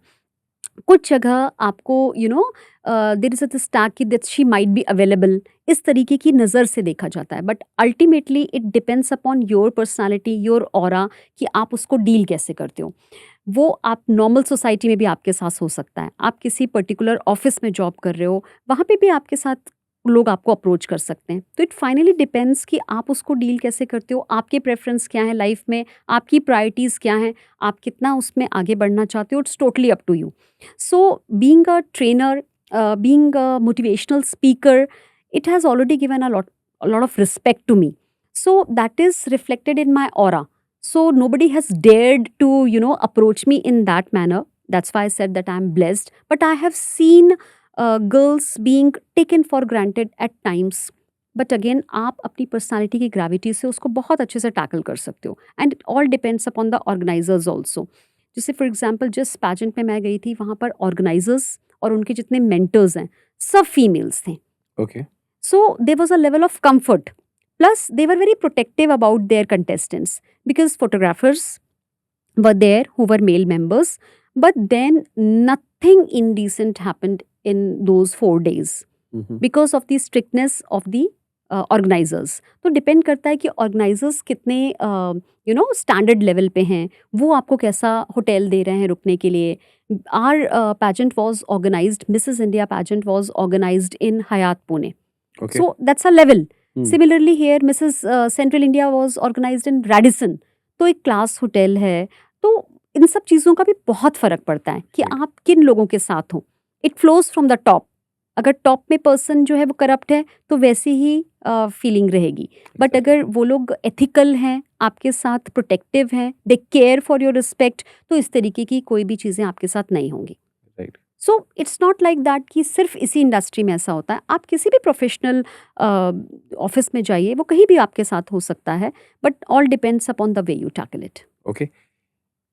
जो चीज़ अभी आपने शेयर करा, इसके अलावा भी इसका कोई बैड साइड है या और अगर मैं एक साइकोलॉजी की पॉइंट ऑफ व्यू से देखूं, तो अगर आप जब विनर बनते हो, तो आपको एक नेम, फेम और पॉपुलैरिटी की एक स्टारडम की आदत हो जाती है कि आप जा रहे हो, लोग आपको पूछ रहे हैं, हर जगह आपकी रिस्पेक्ट कर रहे हैं, पिक्चर्स क्लिक कर रहे हैं. तो और अगर वो चीज़ डिम हो जाती है, तो साइकोलॉजिकली वो कहीं आपको अफेक्ट कर सकती है. फोमो हो सकता है आपको, थोड़ा डिप्रेशन आ सकता है if you are not able to deal with that particular thing properly. Okay. ये हो सकता है. तो ऐसे में अपने आप को ग्राउंडेड कैसे रखा जाए? Very important, you should know your real self. आपको पता होना चाहिए, आपके पास एक बैकअप प्लान भी होना चाहिए, और आपको पता होना चाहिए कि ये इंडस्ट्री में मैं कितने समय तक सर्वाइव कर सकती हूँ. देखिए, age is no limit these days. Right. When I was a participant, there was the lady of 65 years also who Okay. participated, and she was the runner up. She was in the elite category. Age wise categories होती हैं इसकी. So she was runner up in that category, elite category, 60 plus के लिए जो होती है. तो there are lot of brand promotions, lot of shoots, lot of agencies who are hiring elderly ladies also for the particular brands. Right. तो that is not an issue. But yes, उसको deal कैसे करना है, उसके लिए आपको grounded रहना बहुत ज़रूरी है. As you said, you should know your real self, कि मैं इस पर्टिकुलर इंडस्ट्री में कितने समय तक टिकी रह सकती हूँ, या मुझे अपने आप को अपडेट करने के लिए और क्या करना चाहिए, कैसे डाइवर्सिफाई करना चाहिए कि अगर बाई चांस मेरे पास आज शूट्स नहीं है तो मेरे पास there is something to rely on right. Backup plan. So इस तरह से अगर आप प्लान करके चलते हैं तो फिर आप ये प्रॉब्लम नहीं फेस करते हैं। ओके। आप कोई ऐसा एक मैसेज देना चाहती हैं जो भी पार्टिसिपेंट्स पैजेंट में जाना चाह रहे हैं, हम्म। उनके लिए कोई एक message? First and foremost is believe in your self. Okay. सबसे पहले अपने ऊपर भरोसा कीजिए, अपने आप के बारे में अवेयर हो जाइए, अपनी जो भी आपकी स्ट्रेंथ्स हैं उसका एनालिसिस कीजिए कि what are my strengths, what are my positive points through which I can go ahead. Identify your limitations, उनको करेक्ट करने की कोशिश कीजिए। And very important, as I said, invest in yourself. अपने ऊपर इन्वेस्ट कीजिए, अपनी हेल्थ के ऊपर, अपने फिजिकल प्रेजेंस के ऊपर, अपने मेंटल प्रेजेंस के ऊपर, अपनी मेंटल लेवल के ऊपर। And then very important is to take the first step.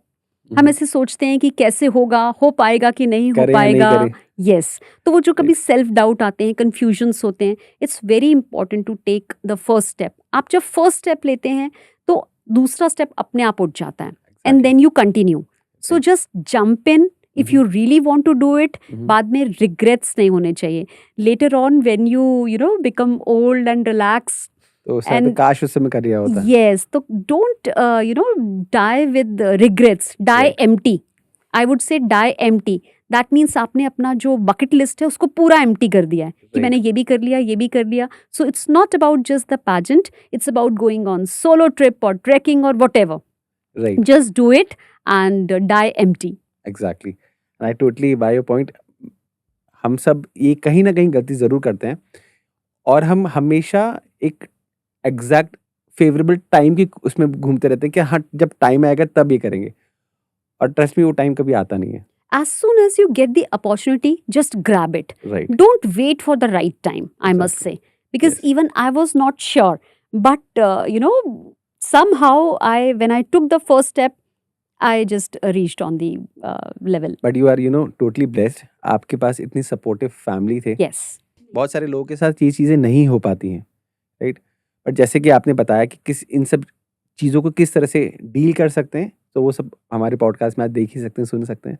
So thank you very much on in bringing these points, जो कि बहुत छोटे हैं बट बहुत ज़्यादा इम्पॉर्टेंट है और बहुत ज़्यादा मायने रखते हैं। Mhm. So thank you very much. Pleasure. Thank you so much for coming.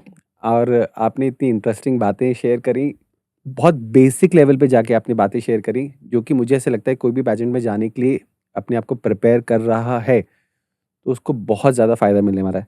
तो thank you very much for coming on stage. Thank you so much. Pleasure is all mine. Thank you so much for having me. Thank you.